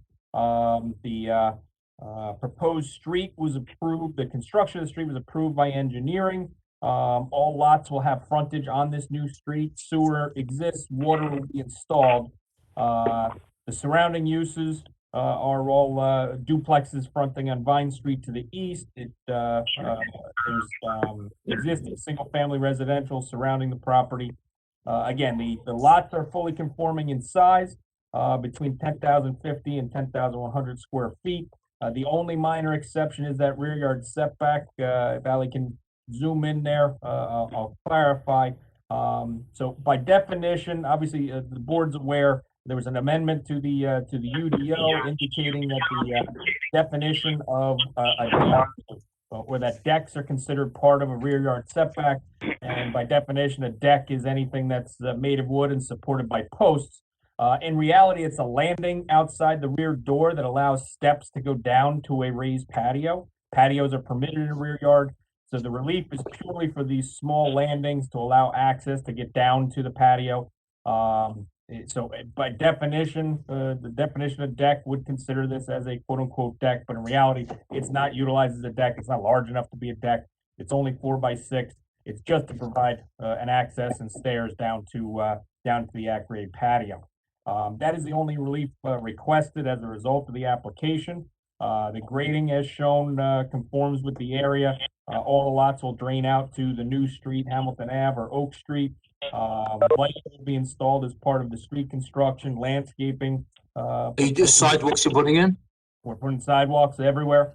How many parking spaces per unit? Each unit will have 4 parking spaces. There was an identification in the architectural plans for an optional bedrooms in the attic. There is space on the corner units to add a 5th parking stall if necessary. This is a major subdivision, so each of these lots will require plot plan approval by the town. And if the attic units or attic bedrooms are exercised, then the plot plan will have to identify that additional parking stall. We're not. And you have the room. You have the room for it. We have the room for the 5th parking stall on those corner units. Yeah. And do you agree with everything in the report? We have no objection to everything in the report. The setback variance is de minimis. It's a small landing and better planning. Rather than push the buildings right up against the parking, we felt better air, light, and open space, have a little bit more space in the front. Okay, thank you. Any questions from any board members? Through the chair? Yes, Mr. Stern. So, Alec, can you zoom in on this landing thing in the deck? And Joe, can you go through this again? So there is or is not decks? By definition, it is a Charlie, a little bit. In my opinion, we require the relief. We noticed for the relief. But in reality, the intention of not having decks in the rear yard is obviously the outdoor decks. I don't know if anyone else is hearing that audio kind of muffling. The outdoor decks, you have elevated, intensity outside. In this particular case, it's purely just an access to stairs that go down to a patio. So it's not going to be utilized. You're not going to have room to put any furniture out there or utilize it for any entertainment. It's purely just to have a space that you can walk out the door, onto a landing, turn, and walk down the stairs. I think when there's a patio, it's not considered as any setbacks to it. If it's below 3 feet. In previous in previous instances, I've run that by the zoning officer. She has required relief in certain cases, not every, but in some cases. So in an abundance of caution, we listed it as a variance and we're requesting relief. But in reality, it does not function as a deck. It does not, damage the intent of the ordinance to try and keep decks out of the rear yard. Any other board members have any questions? No, I mean, it's the chair. And I'm not implying this is your client, but I know there are some houses that got built on Oakland Street and they intentionally did not have decks. They had sliding glass doors leading to nowhere. And I guess the concept was that after approval and after construction, the decks were built by the owners. So I don't know, I'm not implying whatsoever that is what's going on here. Can you assure us that that's not the plan? That's not the plan, and actually, rather to the contrary, we're showing you what we're doing. We're showing you that we're going to have a small landing that goes down to a patio. So what's on the plan is what's intended to be built. Basically, we'll make a motion that we're restricting it to build a porch on these. We're not asking for a variance on that. No, and then will not be allowed. Okay. We're stipulating that the small 4x6 deck that we show will be the extent of the raised deck permitted in the rear yard. Okay, thank you. But just one point, Chairman, I think technically you are seeking the variance just out of an abundance of caution. Is that correct? Correct. Okay. I think what the issue is, we'll have to make sure the resolution reflects this, is that the setback is not to the end of that landing, the whole length of the house. It's only for that landing. Only that landing is the only part that exceeds the rear setback. And it's the only part that's allowed. So if they want to build something else that intrudes that, or 4 feet, whatever the projection is that they would release the Board of Adjustment.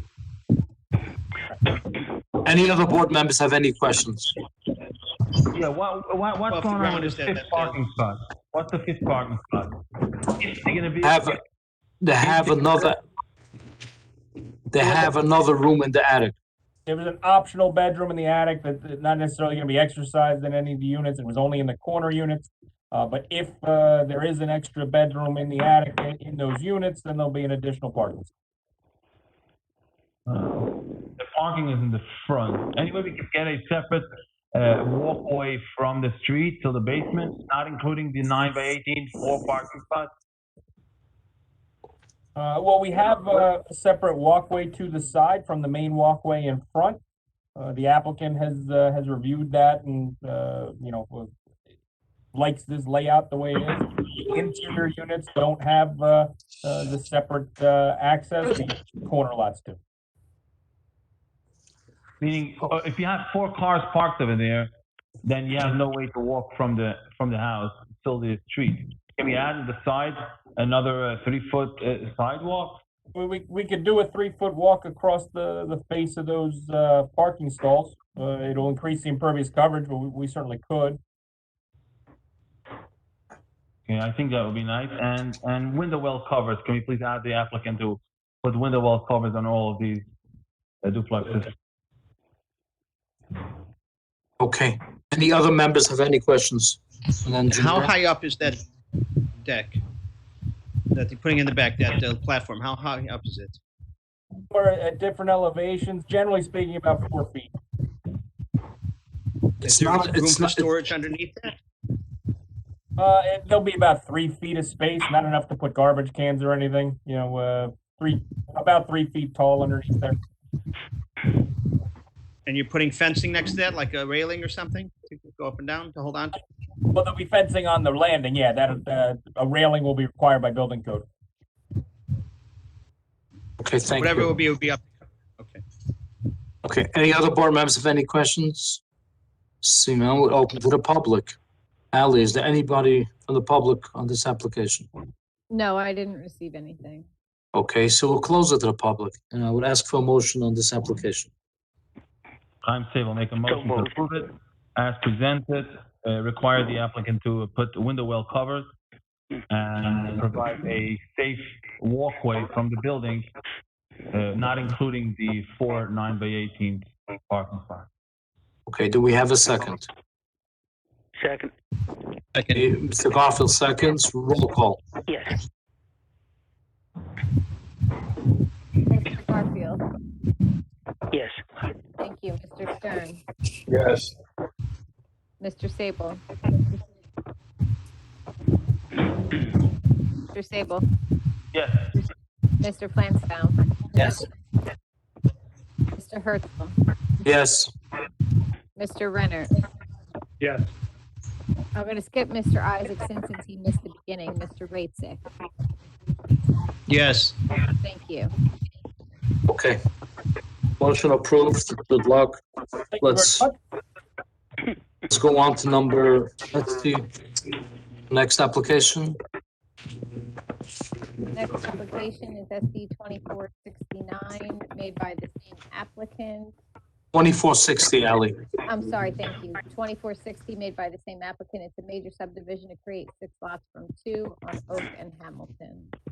Okay, Terry, would you like to go through the report? Yes, I would, Chairman. This is very similar to the prior application. As Miriam indicated, we have an April 7th review, very similar comments. We have submission waivers, topo contours, man-made features within 200 feet, EIS, tree protection, and soil erosion, and we can support those waivers for hearing purposes as stipulated in the letter.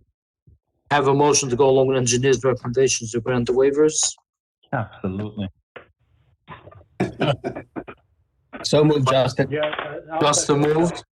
Do we have a second? I'll second it. All in favor? Aye. Aye. Aye. Okay, Terry, could you continue the report, please? That was a rigorous recommendation of our waivers. Thank you very much. Right. Continuing on under zoning again, very similar to the prior application. Joe, are you going to be seeking the same variance for the landings? Yes. All right, so we'll talk about that shortly. I believe that's the only issue in terms of relief. Is that correct? And then, Terry, the parking again, they have a fifth bedroom, they're gonna give 5 spaces. Correct. Just so everybody knows, when the application goes to the engineering department for plot plan review, they do a separate review based on the number of bedrooms identified. So if additional parking is needed for any building, that's going to be required at that time as well. I want to make clear it's the 6th and 7th bedroom, not the 5th that triggers it. Okay. Mrs. Weinstein, are you there? I'm here. Thank you so much. Once again, Miriam Weinstein on behalf of the applicant, Chaim Aronoff. This application, as already indicated, is extremely similar to the previous one. It's an application for major subdivision into 6. Again, it's going to be 6 duplex units in 3 buildings. We're requesting the same relief, which we once again did notice for the rear yard setback due to those porches. And at this point, I'm going to ask again if I could have Joe Kashuba sworn. Mr. Jackson? Mr. Kashuba, do you swear from testimony we give before the truth, the whole truth, and nothing but the truth? I do. Mr. Kashuba, is there anything different in this application from the last application he testified? I believe my testimony for this application is ditto. Okay? It's the other Is there a side of the Latin street. phrase for that, John? There's nothing new in this application different than the last one. That year of the application, all the same relief, all the same testimony. Oh, boy. Okay, thank you. Any questions for any board members? The applicant agrees to the both conditions we put in the previous application. We would have no objection. Okay, Ally, is there anybody on the public from this application? Mr. Herzl. Yes, Mr. Stern? Is the door leading to the back, is it a sliding glass door or is it a normal door? I believe it's a sliding glass door. Do you have any plans that show what the back looks like? That I don't know. I'd have to take a look at the architectural plans. See, it's highly unusual that a sliding glass door goes to a landing and a stairwell. Sliding glass door usually goes out to a deck. Would you agree? I mean, we've done many applications where it goes to a landing that goes down to a patio. You know, in this case, we're required to do so by ordinance. If we were to expand that beyond what's shown, that would violate the terms of the approval and would create a variance condition. And I have done, applications in many municipalities where we have a sliding glass door. The intent for that is to allow, more light into the room and the kitchen, typically kitchen dining room area. But also have it just out to a landing and down to a lower area. So I can't say it's that unusual, in my opinion. Ellie, can you zoom in on the plans again? Where the landing is? Yes, I also pulled up the architectural plans, but they're not showing the landing, they're just showing stairs down, so that's not really helpful. Can we see the plans, like the back of the building? Oh, I have the floor plans up. First, let's zoom in. Okay, this is good. So you have. This doesn't match the site plans though, so I'm not sure. So what is that showing? That's showing. This is just showing. It shows a 36-inch high railing, and that is the small landing, and I was incorrect. It is not a slider, it is a single door. Aha. So it's a door going to a landing, and where are the stairs, Joe? The stairs are to the left. They show 1, and then indicate the number of risers to be determined in the field. Okay. So that a landing, and then it goes down to the patio. Okay, then I am okay. Bruce, I think you need a landing legally, a 4-foot landing. When you're opening up a door, you can't just go straight down steps. No, I felt like a chump when I saw these houses with sliding glass doors going to nowhere, and then come back a couple of months later, and then all of a sudden there's decks. Right. Okay. But it's not this applicant. I'm not accusing this applicant. We need to scrutinize it a little bit more. That's all. And Okay, this thanks. satisfies me. But Okay. in the motion, and maybe we can make it apply retroactively to the other one as well, that it's specifically there will not be decks allowed coming in the back, if that's okay with the applicant. Well, again, by definition, that landing is a deck, so I think the language should state a deck no larger than what we show. Okay, that's fair. Yeah, agreed. Okay, Ali, at this time I would open up to the public. Is there anybody from the public on this application? No, I didn't receive any comments. Okay, so I will close it to the public and I would ask for a motion. Time save will make the same motion as the previous time save will make the same motion as the previous For all application. the same stipulations. And that would include that the deck would be no larger than, the landing would be no larger than shown on the plans. That is my motion. Do we have a second? I'll And the wells of the basements, right? The covers? Right, that's the Yes. same motion as the previous. Okay, so Mr. Stern seconds. Roll call, please. Mr. Garfield. Yes. Mr. Stern. Yes. Mr. Sable. I'm sorry, Mr. Basic, you are echoing, this is why I keep reading you. Mr. Sable. Yes. Thank you. Mr. Flansbaum. Yes. Mr. Herzl. Yes. Mr. Renner. Yes. Mr. Isaacson. Yes. Mr. Raitzik. Yes. Thank you very much. Okay, Ali, I would just ask for a 3-minute break before we start the next one. Okay. So it's gonna be. And I have to go at this time, so I'm not going to be Okay, here well. for the next, here. Thank you, Mr. Raitzik. I'm checking. Thank you. Have a good night. Thank you, good night.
Okay, I'm back. I'm back. Okay. Just wait to Ali to log back in.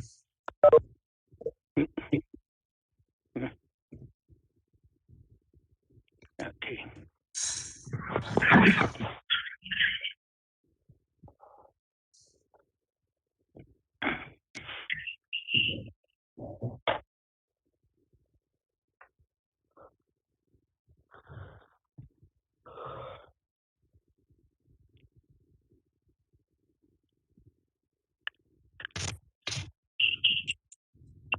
Hello. Hi, who's that, Bruce? No, John Doyle. John Doyle?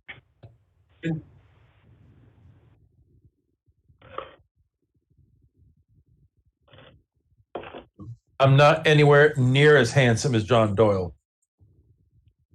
Okay.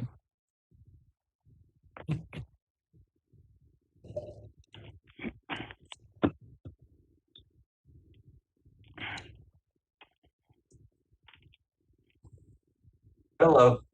Hello. Oh, how late are we going?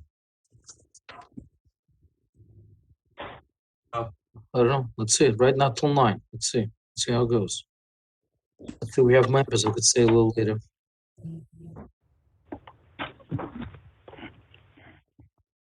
Okay.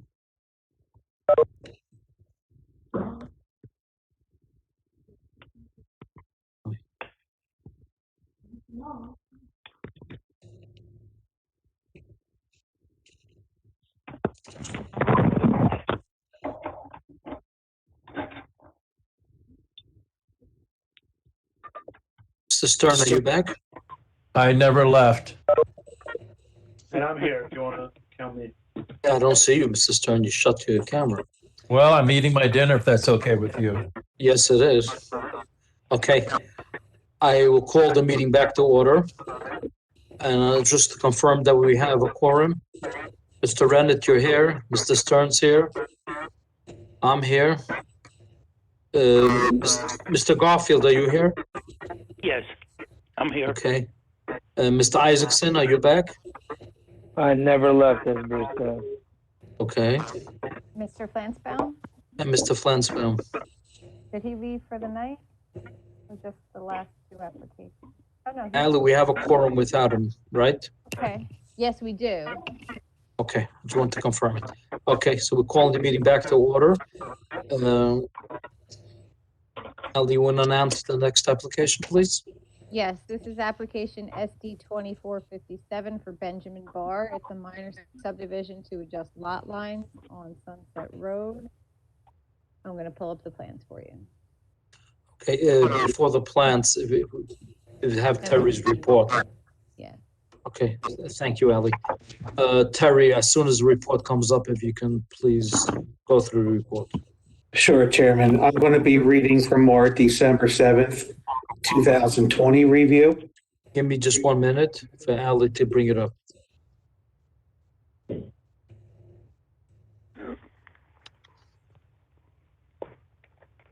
Okay, thank you, Ali. And Terry, please continue.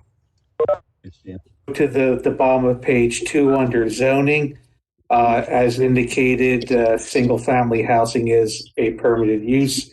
Lot area variance is required for new lot 19.01. Minimum lot width variances are required for lots 19 and 19.02. Minimum side yard and, I'm sorry, minimum side yard variances are required for lots 19.01, 19.02, and aggregate side yard variance is required for proposed lot 19.01, and off-street parking relief appears to be necessary for lot 19.02 based on submitted information, unless the driveway is expanded. I believe that's all the relief, Chairman. Okay, thank you. Who's the attorney on this application? Mr. Doyle, is this you? Oh, it's that, sir. It's who? So there is no attorney on this application. The applicant is online, Mr. Barr. Mr. Barlow. Okay, and who is the engineer in this application? That would be myself. Okay, Joe Kashuba. so Mr. Jackson, can we have Mr. Kashuba sworn in? Mr. Chairman, if I may interject for a moment, my name is Donald Pepe. I'm an attorney with the law firm of Scrinsky Hollenbeck. I'm here in opposition to the application. And I do have a couple of preliminary questions that I'd like to address to Mr. Jackson before we do the application. I represent Tamar Levy. Tamar Levy. Okay, just 1 second, Mr. Pepe. Are there any other, I see a number of attorneys here. Are there any other attorneys opposing this or for this application? Yes, Your Honor. Lois Sutton for Mr. and Mrs. Eli Sutton. I represent them and we object. Okay, so we have two attorneys, Mr. Pepe and Mrs. Sutton, which are objecting attorneys. Is that correct? Correct. Okay. Mr. Jackson, as Levy, I think we just need to adjust precedent here. Mr. Herzl was addressed as Your Honor. I just want to make sure that that is kept going forward. Okay, thank you. Mr. Jackson, should we start with the application or give the opposing attorneys to speak first? Well, I'd like to hear what Mr. Pepe has. He says if he wants to say something. I don't know if he has an objection to the jurisdiction or to the notice or something like that. Well, I think it does go to the heart. So Mr. Pepe, just to introduce yourself. So good evening, everyone. Thank you for your time this evening. My name is Donald Pepe. I'm with the law firm of Scrinsky Hollenbeck, and I'm here in opposition to the application on behalf of Tamar Levy. Two preliminary issues that I wanted to raise. One concerned the fact that this application, including as carried through in Remington Verdict's review letter, reflects that we're dealing with two lots here, lot 18 and 19 in block 76.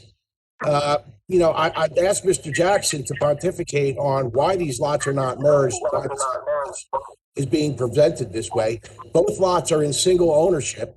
In fact, the existing home goes over the current lot line, and both lots are non-conforming. My understanding of the law is that they merge by operation of law, so the appropriate presentation of this application should be as a single lot that the applicant is now seeking to subdivide, not a lot line adjustment. That was my one issue. It's right now currently two single lots, two separate lots. No, it may reflect that on the township's records, but by operation of law, when those two lots come into single ownership, in other words, one person owns both, they merge. No matter what happens in the townships. I don't think they merge automatically. Mr. Jackson, is that correct? Did they merge automatically? Two separate lots? Hold on 1 minute. I was just looking at the subdivision plan. Bear with me.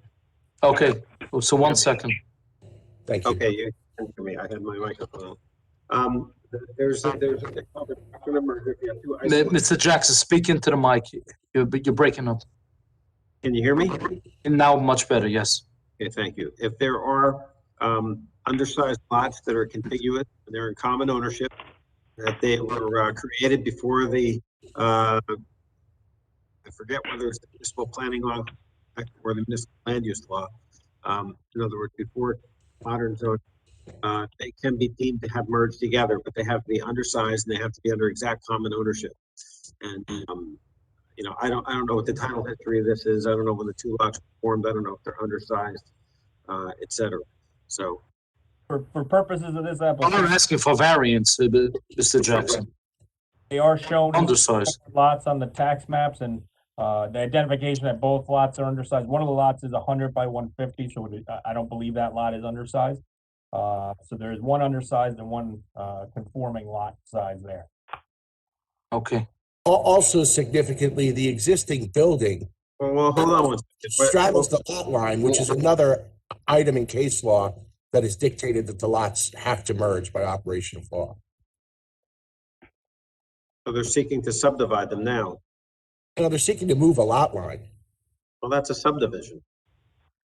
No, it's not a distinction without a difference. In my view, moving a lot line is a subdivision. When they're finished with this application, whether the lots are merged or not, they're seeking to take all the lots involved to create a new lot. I don't have any issue with retaining jurisdiction over it. Okay, Mr. Jackson, Yeah, and I'm fine with that. Is there another objection? Yes, this application, a substantially similar application, was placed before this board in 1990 by a prior owner. And I think that, the precepts of judicial estoppel require this board to make a preliminary determination. The applications are substantially different. And I'd ask the board to make that determination. Mr. Jackson, is that correct if it's a different applicant? Well, the concept of res judicata is complicated, it's nuanced.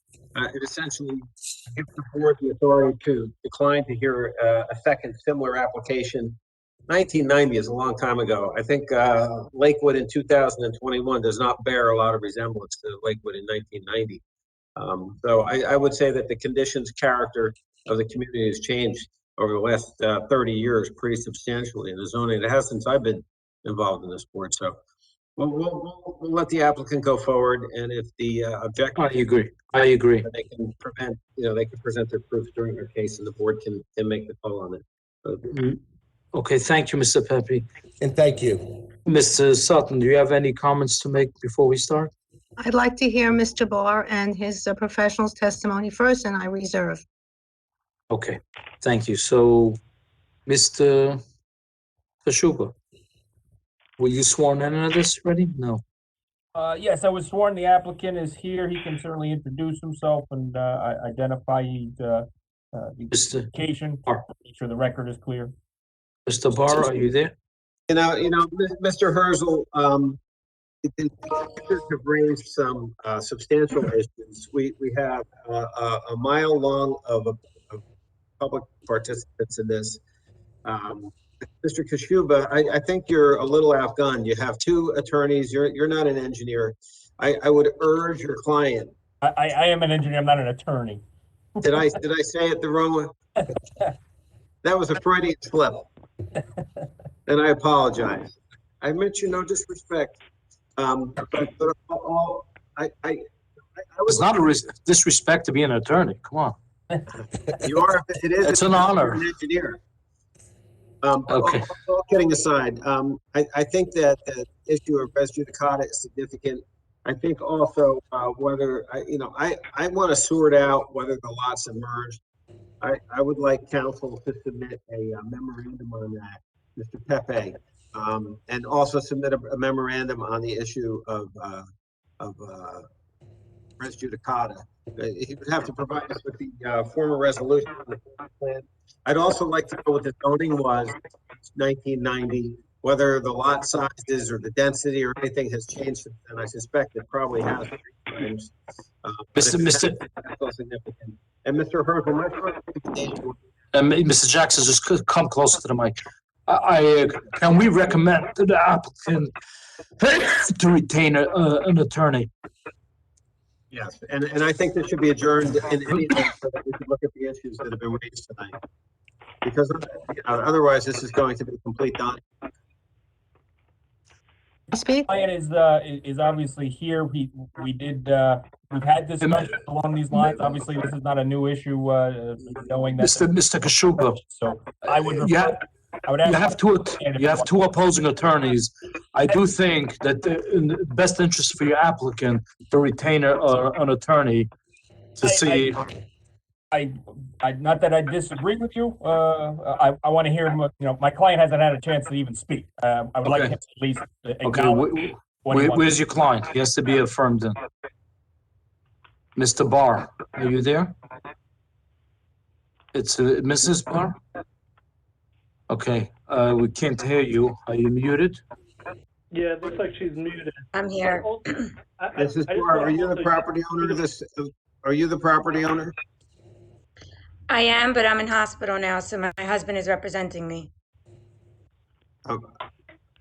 Whose name is on the deed? Both of ours, but I'm sick in hospital now, so my husband's running most of it tonight. I'll be listening. Mr. Barr trying to speak. Where is Mr. Barr? We can't hear him. Where is Mr. Barr? He's here. He's on video, but we can't hear him. I see him speaking. Right. So, Mrs. Barr, I would urge you to adjourn this matter, retain counsel to represent you. I also. Benjamin, how come he's not speaking? Benjamin? Benjamin? Mr. Barr, or Rabbi Barr, you may be muted. I see him muting and unmuting, but it's, we still can't hear him. While we're trying to get that straightened out, Ally, how are we on time with this?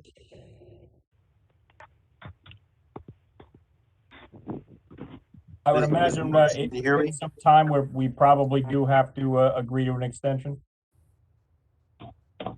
I think my husband is on. It seems like he's on. We're having technical difficulties with him. He's speaking. Trying to talk. Yeah, we can't hear the audio. Mr. Barr, on your screen, on the left lower side, is an unmute button on the screen, not on the phone. He's unmuted. That's not the issue. Yeah, I think he's having a. Does not have a working mic. He can call in by phone. I was gonna say, Allie, you want to private message him the phone number? I'll send it to him. But he's not looking at his phone, it looks like. And Mr. Chairman, Mr. Jackson, if I may, while we're trying to work out the problems here, this application has been on twice before, and we've showed up with planners, attorneys, witnesses, and individuals twice now. The last time it was adjourned, the applicant knew what they were up against, and they elected not to. Have you advised the board to raise the doctrine of merger? And I had not previously raised that. I just want to advise, we were not advised of the doctrine of merger issue or the res judicata issue previously. Okay, so I think there are substantial issues which have to be straightened out before we can listen to it. I don't want to waste the whole night. There's other applications. I think in best interest of everybody, Mr. and Mrs. Barr should retain counsel and they should be rescheduled. Through the chair, this is Ellie. Yes. I just want to also, I don't feel, I mean, it's probably their prerogative not to have counsel. I just don't feel very comfortable also having John Jackson fight. He's supposed to be impartial. He's the board's attorney.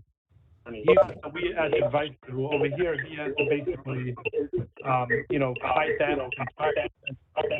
That's not the right. Oh boy, there's too many echoes. Whoever's not speaking, if you could please be muted. I think Mr. Barr has to mute his computer, his speaker at least.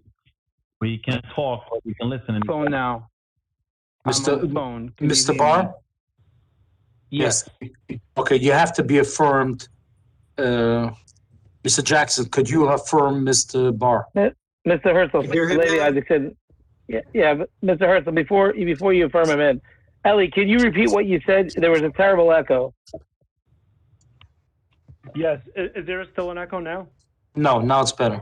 That's good. Okay. What I said was I don't feel very comfortable. John Jackson is the board's attorney. He's supposed to be the person that we turn to for counsel when we have a question. Over here, he sort of has to fight. He's responding to what should be the applicant's response. It's not. This is not the way it should be. I'm assuming the applicant has a right not to retain counsel, but it shouldn't be John Jackson against the opposing counsel. If I, through the chair, Ellie, I think if I can explain, what I think John is anticipating is because there are serious legal issues, res judicata, collateral estoppel, that those need to be better vetted before the vote. They're preliminary matters. So we can talk for an hour here on the substance, but we need to resolve the threshold legal issue. So I think John was acting appropriately, but it wasn't obvious what he was doing. I agree. I agree, Mrs. Stern. I don't think we're going to get anywhere if we listen to it right now with some legal issues which we don't know which direction to go. Mr. And I think that it should be submitted in written form so that the applicant can respond to it. They might revisit their determination whether they need counsel in light of a legal argument. I think the board deserves to have that briefed and provided to the board in advance as well. Okay, Mr. Jackson, I just want to give the courtesy to Mr. Barr, if you can affirm him in, Let me hear what he has to say, and then let's move on. What's the appropriate title? Is it Mr.? Is it Rabbi? What's shall I refer to? It's fine. I'm Mr. is okay. You know, Mr. if, Board, please raise if your you're right hand. feeling, That's what I give before this board be the truth, the whole truth, and nothing but the truth. I do. Thank you. Please Please proceed. state your name for the record. Benjamin Barr. Okay, please proceed, Mr. Barr. I mean, hearing what the what the mood of the board is, that it would be best for us to have an attorney, and I think that's what we need to do. I mean, we didn't think that was necessary because we just applied to adjust the lot lines, and so I will yield to your advice. But currently, it's two separate lots. Well, in the as was pointed out before, in the township's maps, they appear as two lots, and when we bought the house, it was mentioned clearly that we were buying two lots. So instead, so what we were applying is to just move and adjust the lot line in order to keep the current house, which was a perfectly good house, but then utilize a completely wasted space on the side, which is a waste space and attracts a lot of mosquitoes, and we thought that due to the shortage of houses in Lakewood, it would be a good idea to add another family house there. So do you agree to table this to the next meeting and to get some clarification and then maybe retain an attorney? Yes, I given what was said, I think we will have to do that. Okay, Mr. Board, you waive the time period. Given us sufficient time to get this on the calendar. I don't know how we are with the time page. We're working and move for the next hour. The time period was waived at the last public hearing. Mr. Jackson Alley put up before the tax map, and we see clearly it's two separate lots. That was the But- survey provided by the applicant that was signed by a licensed surveyor. I imagine that they did the deed research for that. But Well, to what Mr. the Jackson's objection question, is that under the Lokerner doctrine, they merged by operation of law. Shout out to Mr. Doyle, although I didn't know the name of that case. They merge by operation of law if they're undersized or contiguous and they're in common ownership. There's more nuance to it than that, but that works by operation of law. My point was, since this is a lot line readjustment case anyway, I think they're applying for subdivision, so I don't think it matters. That's where I'd like to see it brief. Okay, Mr. Barr, when do you feel that you could have, are you ready to go forward? Well, I think my guess, would be the next meeting. I mean, we are completely prepared. Do we need a new notice, though? Not if we announce it today. Correct me if I'm wrong, Mr. Jackson. I think if we establish a date now, when we announce it, then you don't need a new notice. Well, we should be ready with a new attorney, with our attorney, within the next few days. So, so we should be ready for next meeting. Hallie, when is the next available meeting? May 4th and May 25th. Okay. Are you ready for the? Booked on May 4th, so May 25th would probably be preferable. Not eaten. Okay. So. I get to speak. That is good. To give us time to vet out the res judicata issue as well as the merger issue. Mr. Jackson, to be clear, are you looking for a brief from both applicants' counsel and objection counsel on that?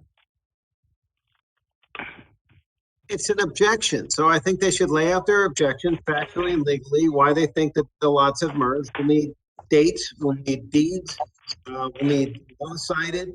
And, you know, my understanding of it is, under the local case, if the lots were under common ownership before the Municipal Planning Act, or it might be the Municipal Land Use Law, I'm not sure which enactment, and they merged by operational law. And I also want to explain why it matters, since this application is for a lot line readjustment, which is another way of saying a subdivision. So, you know, if the board approves this, they're realigning the lot lines and they're recognizing it as separate lots anyway. I also heard a comment about the building overlap that creates a de facto merger. I don't know that to be the case. I'd like to see the authority for that. And then I'd also like to see the memorandum to point out the other objection on the basis. Res judicata. I'm sorry? Res judicata objection? Yeah, res judicata.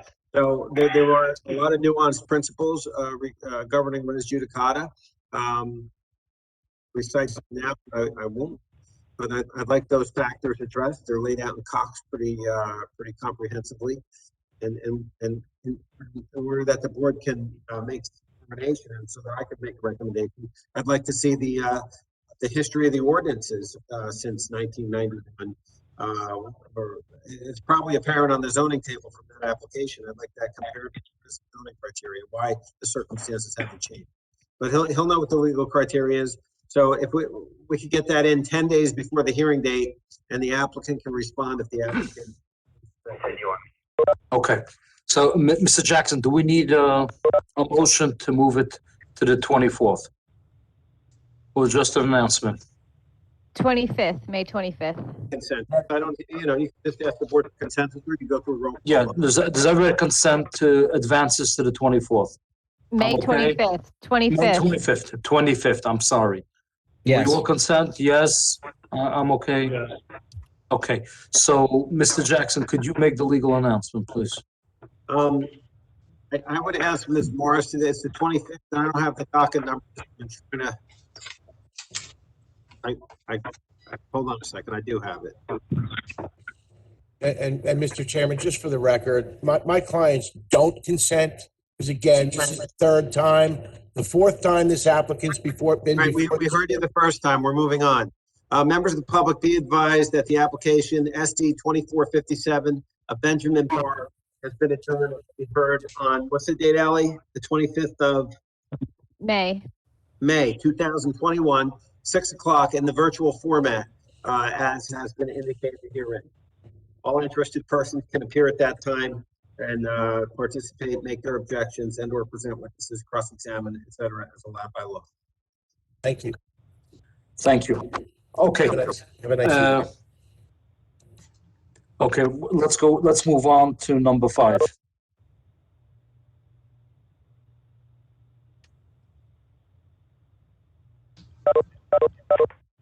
I'm getting there. No problem. I'm gonna wait for the beeps to stop. Were all those people online for the hearing, for that applicant? Yes. Wow. Okay. We are up 20. to SP 2406, which is a major site plan for an office building on Chestnut Street. Okay, Terry, can you go through the report, please? Yes, Chairman. I'm reading from our April 5th review, beginning on the very bottom of page 2 under submission waivers.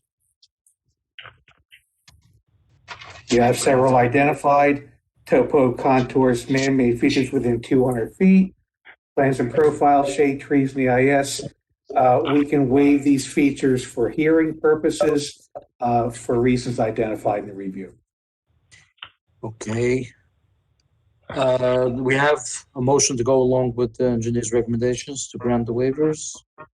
I'll move it. So moved by Justin. Moved, and Mr. Reddick, seconds, all in favor? Second. Aye. Okay, Continuing on to page 3 under zoning, lot area variances required.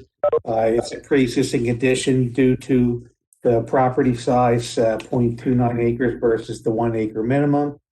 Lot frontage, again, this is related to the property. They have 83.33 feet versus the 150-foot minimum. Rear yard setback variance is required as identified in our comment 4. And minimum side yard setback variances are required as well.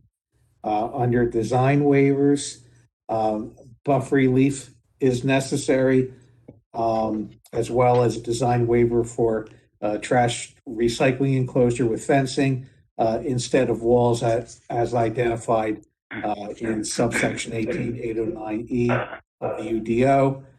Partial design waivers required for curbing along portions of the Chestnut Street frontage, and a waiver is required as currently designed from providing street trees. Okay. I believe that's the relief, Chairman. Okay, thank you. Who's the attorney on this application? Good evening, Your Honor. Good evening, Mr. Chairman, Adam Pfeffer. That's twice. That's twice. Leave, you put it in my head. Your Honor, I just want to, Your Honor, again, Mr. Chairman, I just want to confirm we have 5 members, right? I just kind of hard seeing everybody moving. I thought you said you're gonna do it in 5 minutes. That's fine with me as well. I believe we have Mr. Garfield, Mr. Stern, Mr. Sable, Mr. Flansbaum, Mr. Herzl, Mr. Renner, Mr. Isaacson. Great, that's fine. I just wanted to confirm for the record. As Terry indicated, we're seeking a approval for an office building on an undersized lot, a little bit similar to my previous application. Again, a lot of existing variances as the lot is an undersized piece of property. To try and save some time, I'm just going to have Mr. Flannery sworn in. And again, I asked him to mark the exhibits as he. Mr. Chairman, if I may. Yes. Was it Mr. Doyle? Doyle. John Doyle representing K and C LLC and property owners. And we have concerns. We would suggest that Terry's report be put into evidence as an exhibit where it calls for a less intense design, where he recommends the reduction in size of the building footprint. We support your zoning, particularly where the applicant seeks to have less than a quarter of what is required by side setbacks, rear setbacks, and provides absolutely no buffer and not one tree. It is far different in that sense than Adam's earlier approval, which was appropriate, not here. So we will put our testimony forward to address Mr. Doyle's concerns.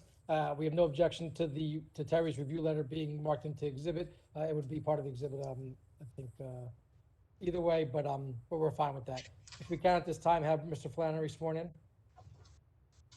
Mr. Jackson? Mr. Jackson, are you muted? Sorry, I was muted for a second. Brian's getting tired holding his hand up. Before be the truth, the whole truth, and nothing but the truth. I do. Brian Flannery, Jackson, New Jersey, licensed professional engineer and professional planner.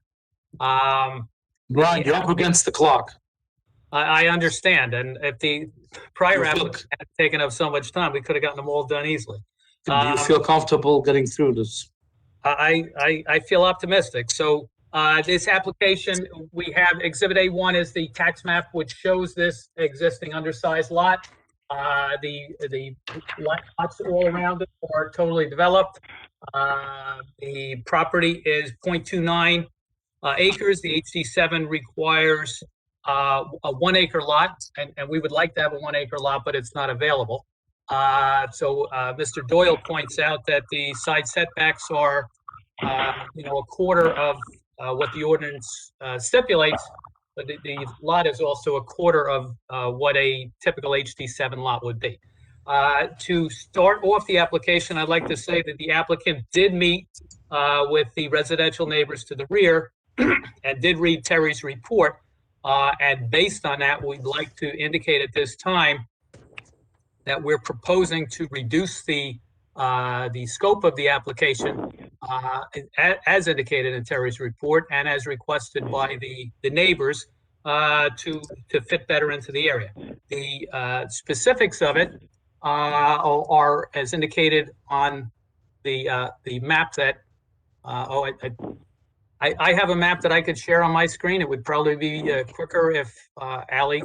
Brian, Yes. you're giving us, right, you're proposing a building much smaller than what's there right now? Well, I'm proposing a building that what we were proposing, the neighbors behind us asked if we could provide more rear setback. So in order to provide more rear setback, we need to eliminate 2 parking spaces. And that takes us from a 9.75 foot rear setback to an 18-foot, 0.75 foot rear setback. We have to, at this point, we have to either request a parking variance, which we know won't get approved, or we have to reduce the size of the building. So we're proposing to reduce the width of the building by 5.8 feet. We would add that 5.8 feet to the westerly side of the building, adjacent to Mr. Doyle's property. So we will have a building that requires no parking variance and increases that side setback. And then I'll go through the report to indicate the variance relief that we're requesting and the justification for said Mr. relief. Jackson. Mr. Flannery, I'm sorry. I just want to let the record reflect that Mr. Renner's stepping down for this application. Do we still have a quorum? Yes, we do. Had 7 before, so I guess we have 6 left. Okay, Mr. Correct. Jackson. Do you want me to take a roll call? Okay, please. Okay. Mr. Garfield, you're still here? Yes. Mr. Stern, you're still here? Yes, ma'am. Mr. Sable? Yes. Mr. Flansbaum? Yes. Mr. Herzl? Yes, we have a Mr. quorum. Isaacson? Mr. Chairman, if I may note that the Thank plan that Mr. Flannery is speaking to was not with the board at least 10 days in advance, to my knowledge, and we would reserve the right to object to it or to seek a continuance so we could better study it to prepare for what has just been put in front of us. Okay, that's the question I was going to ask Mr. Jackson. If the parking count changes, the buffer changes, the size of the building changes, isn't that a substantial change? And the board should see the plan. Well, that is a discretionary call on the board. Under the MLUL, the plans can be supplemented at the hearing. Objectors present things at the hearing, and you adapt to them. If you think that there is a change that is material in your judgment, and that is something where the public might be misled or might not have come out and objected or might evaluate this application differently because of the extent of the change, then you could ask for it to be renoticed. Mr. Jackson, I just want to be realistic. There's a lot of objectors over here. I think it would be beneficial to have the actual plans. Everybody should see it, and before we vote on it. If I may, It's your judgment call, Mr. Herzl, and no, it's not mine. I think we should have to ask the board on it. Mr. Chairman, this is Adam Pfeffer, the attorney for the applicant. If I can, we could have gone through the pro forma of showing the plan and going through Terry's report and heard all the comments. We know because we met recently with the objecting neighbors who are behind, and I believe if we get to it, I believe that we've addressed almost all their concerns. I'm not gonna speak for them, but one second. Mr. Pfeffer. What I'm saying is, I could have gone through the whole night and then said, "Oh, okay, no problem. We will shorten up the rear of the building. We'll shorten up the side of the building." We're trying to say that we worked last minute to try and get to show something to the board. We would like to at least give our testimony. If the board wants to reserve comment, I have no problem. I understand that this was not provided 10 days before the hearing, but that doesn't mean that we shouldn't be able to go forward. We've noticed everyone's here. Let's go forward. Maybe the board might have more comments or concerns that we didn't realize, and we're going to waste more time with the board. I would rather go forward. Okay, 1 second, Mr. Pfeffer. I don't know. We may not even have a quorum to go the whole night. And if there's a lot of objectors over here, we may not get through this whole application. I don't know if there are a lot of objectors. Okay, 1 second, please. Mr. Stern, how late can you stay tonight? I will defer to the rest of the board.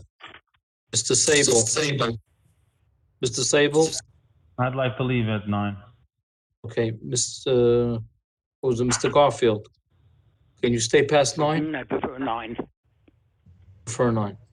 Who else is on there? Mr. Isaacson, can you stay past 9? I can stay till 6:30. Okay, so you don't want to go past 9, right? Yes, 9, please.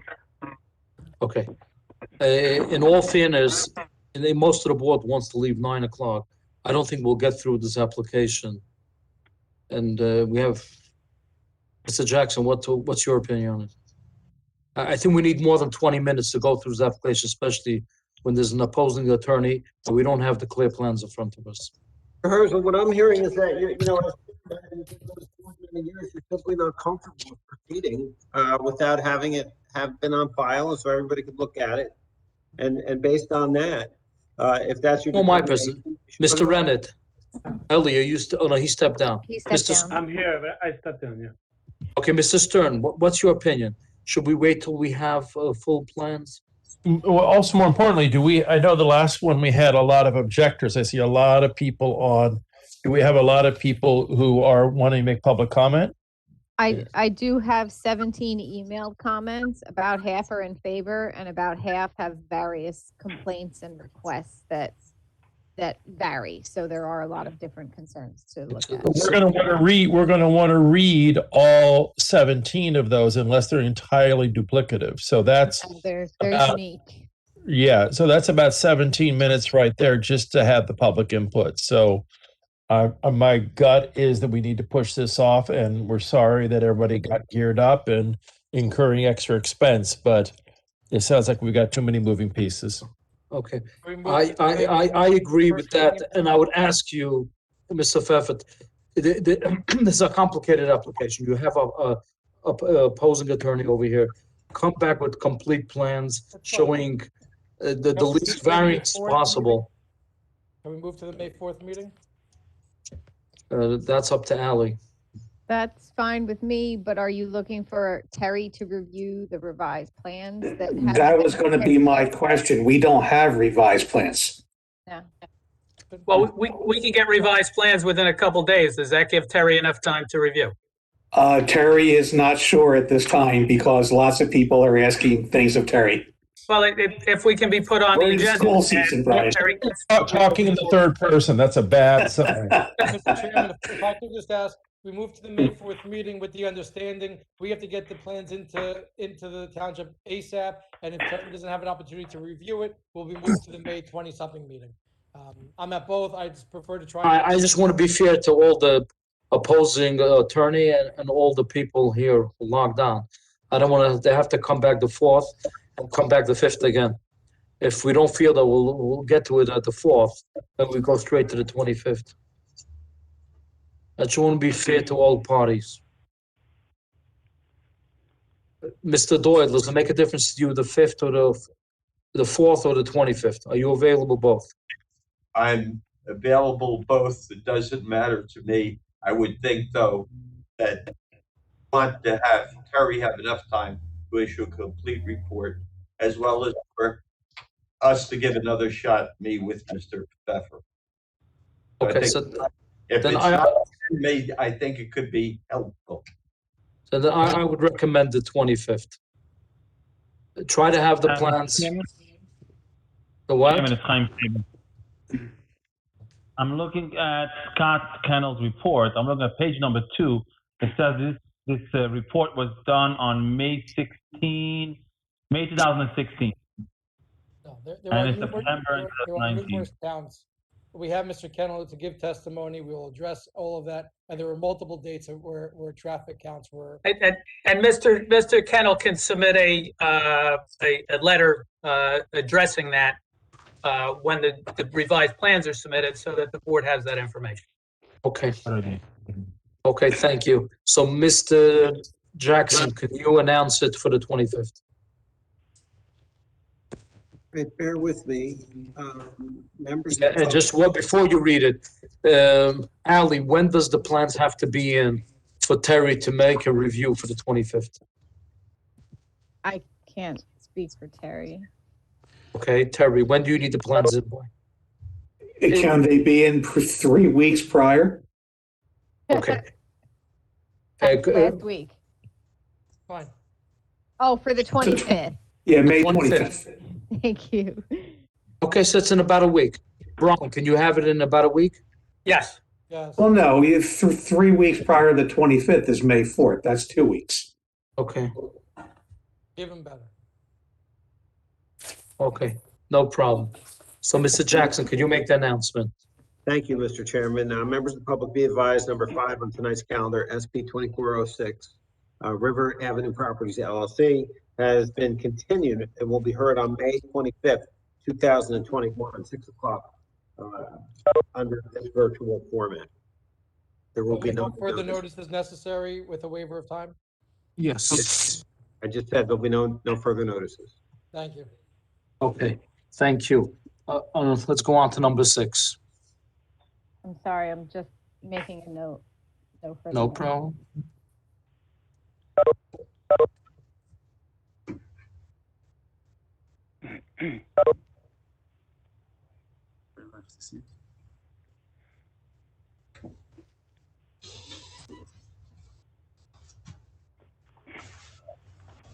All right, our next application is SD 2474 by Alexander Goldring. It's a minor subdivision to create 2 lots from 1 on Engelberg Terrace.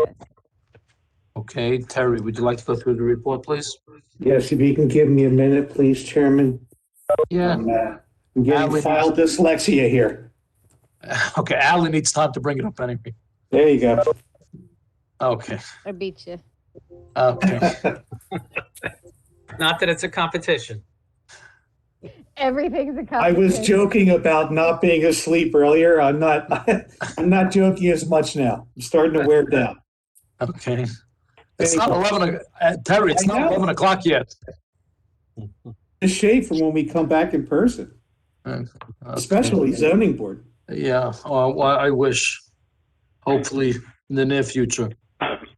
Anyway, I'm reading from my April 5th review. Going to the top of page 3 under submission waivers, you have proof of submission to Ocean County Planning Board. We're okay for hearing purposes, Chairman. If they get approved, the county's gonna have to sign the plans anyway. Okay, so we have a motion to grant the waiver. So moved. Moved, I'll second it. All in favor? Aye. Aye. Okay, on to zoning. Under zoning, the applicant requires a minimum lot area variance for lot 13.65, a minimum lot variance for new lot 13.64, and possible parking relief on 13.64, which we'll get testimony on. That's it for zoning. Under design waivers, you have design waivers necessary from providing curbing along the frontages as well as street trees. That's our Okay. concern. Thank you. Mr. Goldring? Yes. Okay. You have to be affirmed in. Do you have, who's representing you? Do you have Mr. I'm Flannery? here to testify. Okay, so Mr. Jackson, do you want to swear them out, affirm, swear them in? You have Brian and Mr. Goldring, if he gives any testimony. Mr. Jackson, you're there. You swear from that testimony will give you the truth, the whole truth, and nothing but the truth. I do. And that's also Mr. Goldring? Goldring. Goldring. Yes. Yes. And also Brian Flannery, I do. Brian Flannery, professional engineer and land surveyor, Jackson, New Jersey. The application as indicated is for a very large lot in this neighborhood. It's 29,559 square feet in the R15 zone. An exhibit was submitted, the tax map, which shows the lot, which is on a bend in Engelberg Terrace. When you look at the lots that are along Engelberg Terrace, we used to do a per cal map and color them all in blue, but the virtual meetings, we don't have that. But I'd like to report that of the 46 lots along Engelberg Terrace. 29 of them, 63%, are 12,751 square feet. So this is a very large lot in this neighborhood. And what we're proposing to do is subdivide the lot so that there would be one house, the existing house fronting on Engelberg Terrace, and nothing changes with that house. It's just the excess property in the rear of it, which has frontage on an improved Kennedy Boulevard, will be a building lot so that another dwelling can be built. And it's far greater than most of the lots in the area. I see it's 14,500. Yes, and that lot of 14,500 will be larger than a majority of the lots in the neighborhood. Okay. The only construction that's proposed as part of this application, since we have the existing home in the existing neighborhood, that after the subdivision will conform and be larger than a majority of the lots in the neighborhood, would be a driveway and a dwelling built on Kennedy Boulevard, which is an existing. We did submit a exhibit, an aerial exhibit that shows it's all houses with this particular property. Mr. Goldring has the large backyard. So going through the report, we're asking for the minimum lot area for lot 13.65, 14,557, where 15,000 is required, but where the typical lot size is 12,750. Minimum lot width on 13.64, which isn't changing, at 90.13 feet, where 100 feet is required. A minimum lot width on new lot 13.65 at 77.31 feet, where 100 feet is required. Again, nothing is changing there. Those lots and frontages already exist.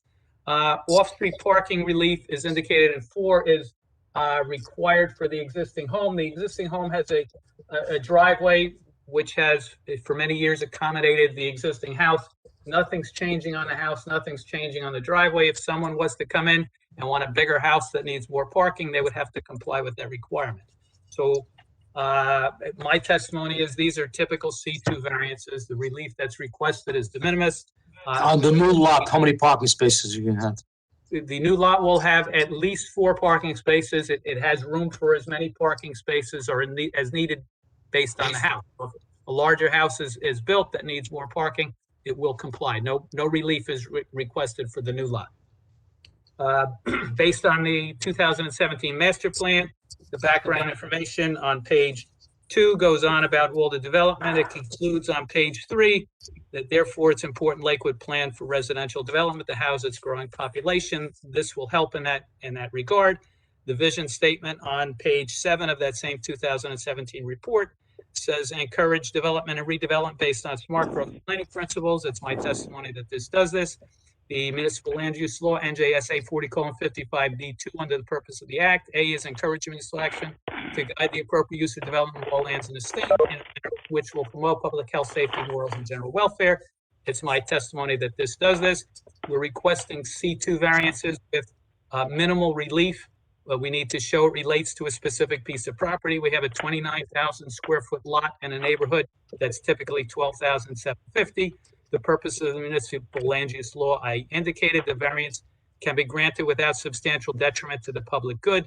And it's my testimony there's no detriment to the public good. The variance will not impair the intent and purpose of the zone plan and zoning ordinance. It complies with the density for the specific zone, and it exceeds the lot areas for the surrounding lots, and the benefits outweigh the detriments. Brian, correct me if I'm wrong. I think this, I'm looking at the tax map. This is one of the only pieces of property over there that can be subdivided. That's so big. It is the only piece that can be subdivided. It's the only one that fits into this. The other lots that are more than 12,750 are marginally larger than that. This one is more than double, and it's the only one that an applicant could come to the board in good faith and say that it fits into the neighborhood and there's minimal relief required. And is there any other variances? By all of Terry's comments in the report. Are there any other variances? You're not showing an envelope for, where you putting the house on this The, property? the house will fit in the building envelope for the R15. It's a 30-foot front. The setback lines are shown on the plan. 10 foot one side, 25 combined, and comply. So the setback lines are all shown, and it'll be a custom lot, and somebody will build a house within that building box. Okay. Mr. Goldring, you have, Yes. would you like to add anything? I met with all the neighbors. I believe that some of them sent them some emails. As far as I know, I met with them. Everybody's okay with it. I had some personal arrangements with some people that wanted some fencing or some evergreens because the property kind of is in the back, and people were a long time. Mr. Goldring, I don't think I see anybody here on this application coming out against it, unless there's some emails, which I don't know. But I don't see anybody on the screen. Are you okay the way this is situating the house? The one I'm okay with it. The one request that I did have with a neighbor that again I think they emailed the request. I don't get the copies, but because it's in the back and the way it's situated, some neighbors requested that they have Kennedy Boulevard in front of this lot, which is a massive, another 4,000 or 5,000 square feet area, that perhaps the house, we can go for a 20-foot setback in the Front setback. The front setback, that will help them, because by doing that, you're kind of taking the house away from their backyards, and they were comfortable living that way with no house there. And they asked me if that's something that I could present to the boards. That was something that just came up the last couple of days. I believe some people they told me that they send emails with this request. I don't get the emails again, but again, it's a huge lot, and there's a big Kennedy Boulevard in front of that serves this lot as well. And I have my store over there. I know that Kennedy Boulevard, I think, correct me, Brian, if I'm correct. Kennedy Boulevard is very, very wide over there. It's a 120-foot wide right-of-way, and I hear what Mr. Goldring is saying. And one second, Brian, and just for the record, how much is a typical right-of-way? Typical residential access street would be 50 feet. The county, the biggest one the county asks for is maybe 86 feet. This was a county right-of-way. There was a plan to put a major highway in this area. The county gave this right-of-way to Lakewood, and Lakewood left it in this configuration. Unfortunately, with respect to Mr. Goldring wanted to move the house forward, we did not advertise for that, so I don't think the board could grant that variance at this time. It is something that when a house is going to be built, he could certainly apply for front setback relief with respect to that. You don't do the catch-all. We have a catch-all in there, but That's what I was in my legal opinion, this isn't the appropriate time to use that. Okay. Chairman, timetable. Yes. I think what the applicant is referring to is a letter from Mr. Unger, the CEO for New Lines. I think it's the right time to bring it up now, so we don't have to come back in 5 minutes from it now, just to read his letter and see if the applicant I agrees will. with it. I will. I'm going to open it up to the public and ask Ali to go through any public comments. I went out to I know Kennedy Boulevard. I went out over there and I saw how wide it is. To me, it made also more sense to move the house forward as much as possible, not to be next to any neighbors. So, Ali, is there any public comment? Yes, When you get a chance. I have 4. Okay. I'm just going to read them super quick. It's easier than summarizing. From Robert Schachter, to whom it may concern, I, trustee of the Schachter Residence Trust, fully agree and approve the subdivision of lot 1358 and block 17408 into 2 lots. All the best. Second comment, I, Thomas Snyder, owner of block 174.04, lot 2401, have reviewed the subdivision plans that Alexander Goldring has submitted. Also notice 34 Engelberg Terrace. I believe this added lot will have a positive impact on our very quiet neighborhood, and I therefore approve this subdivision. From Yehuda Ungar, to the honorable members of the board, applicant in question at 34 Engelberg Terrace. My property is adjacent to the right at 36 Engelberg Terrace. We share a lot line from front to back. I fully support this application. In addition, I believe it conforms with the overall residential neighborhood, and adding an extra lot where much housing is needed should be welcomed. In regards to the variances, I think they are de minimis and conform with many of the other lots in the development. Most lots in Brook Hill are more aligned with the R12 zone as they are under 15,000 square feet. Regarding the frontage, my lot next door, in fact, only has a frontage of 77 feet and is perfectly comfortable. Many of the issues are reasonable due to the roadway curves and beauty of this development that created some of these variances. It's what we love about Brook Hill. I would suggest perhaps a positive variance here. Either way, my support for this application remains. Perhaps the new lot can have an additional front setback variance on Kennedy Boulevard for allow it to be only 15 or 20 feet from the front line. There is so much space there, and allowing the house to be further forward would provide more space in the rear where other houses are, and they would still be much further from the road than most houses in Lakewood and certainly in the Brook Hill area. Thank you very much for this email.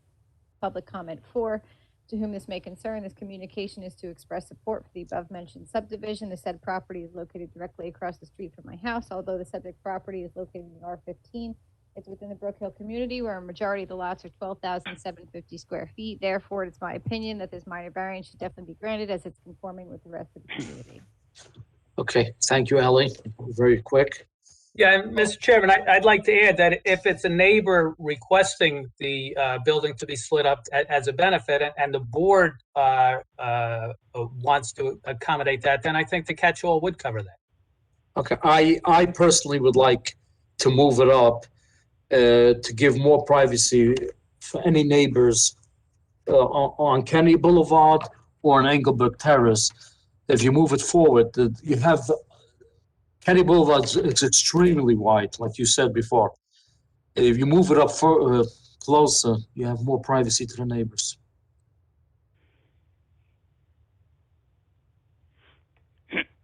Okay, Natalie, first was thank you, and I'm closing it to the public. Any board members have any comments? Seeing none, I would ask for a motion on this application. Excuse me, Chairman. Yes, Terry. Don't we want to get on the record how far up the house is moving? I think he asked for 20 feet. Mr. Gold, Okay. is that correct? Correct, yes. Okay, thank you. Thank you, Terry, for I'll make a motion to go along with the request and approve the If I application. could mention, I'm sorry, I apologize. If I could mention one more thing.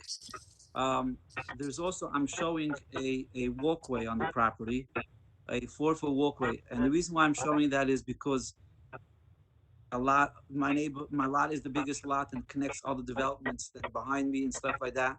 So for all the years, last 20 years, people have been walking through my property. It was an honor for me to be able to give that to the public. And they always have walked through my property. So I'm showing that on the application.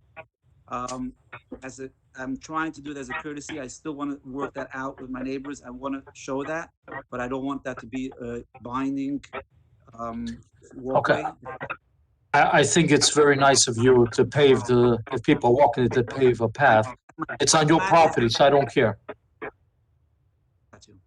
Okay, thank you. So Mr. Rennet was making a motion. You're making a motion to go with the 20 feet, right? Yes. With the 20 feet. Do we have a second? I'll second it. Mr. Isaacson, second. Roll call, please. Mr. Garfield, Yes. Mr. Stern, Yes. Mr. Sable, Yes, nice job. Thank you. Mr. Flansbaum, Yes. Mr. Herzl, Yes. Mr. Renner, Yes. Mr. Isaacson. Yes. Thank you. Hey, Hatzlacha. Okay. All right. Thank you so much, everybody. Hey, good night. Okay, I think we have one more thing on the agenda, number 7. I don't have it. It's an extension. I believe it will go quickly. And I'm going it's to step down on this application, Mrs. Ellis. Thank you, Mr. Okay. Renner. Yeah, do we have still without Mr. Rennet? And Mr. Isaacson? Mr. Yeah, we have. Isaacson, yeah, we have 1, 2, 3. Bruce is here, Justin's here. Yep, we have 5. Okay. It's a minor subdivision that is being extended for 1460 South Street for Jacob Merblestein. It's SD 2052. Okay, who's the? Brian Flanner here on behalf of the applicant. Perry, do you have any comments on the extension? No, we do not, Chairman. Okay. I do. Brian Flannery Jackson, New Jersey, licensed professional engineer and professional planner. And this application is very similar to the one that was done last month. Minor subdivision was submitted. The approval expired. We're requesting 3 one-year extensions, and we would need to file it before the state of emergency by the governor is lifted. But it's a subdivision on South Street in the same neighborhood as the Oak Street one that was extended last month. Okay. Any board members have any questions? Will be sidewalk in front of the property? I guess it's yes. On the plan online, it's not available over here, but the alley is showing, it does show sidewalk, so yes. Yes. I think Brian knows by now, he doesn't get Yes. the sidewalks. Right, Brian? sidewalks will be installed. I didn't look through the resolution, but I know that in order to build a house there, you're gonna need to do sidewalks. So the applicant agrees to sidewalks on both. Along the I front. think the resolution does not state that because it was done in 2015. Okay, so we certainly would be happy with an extension that indicates sidewalks need to be included. Okay, do we have a motion to approve the extension? And Chaim Sable will make a motion. Chaim moves. We have a second. Second. Garfield. Okay, roll call.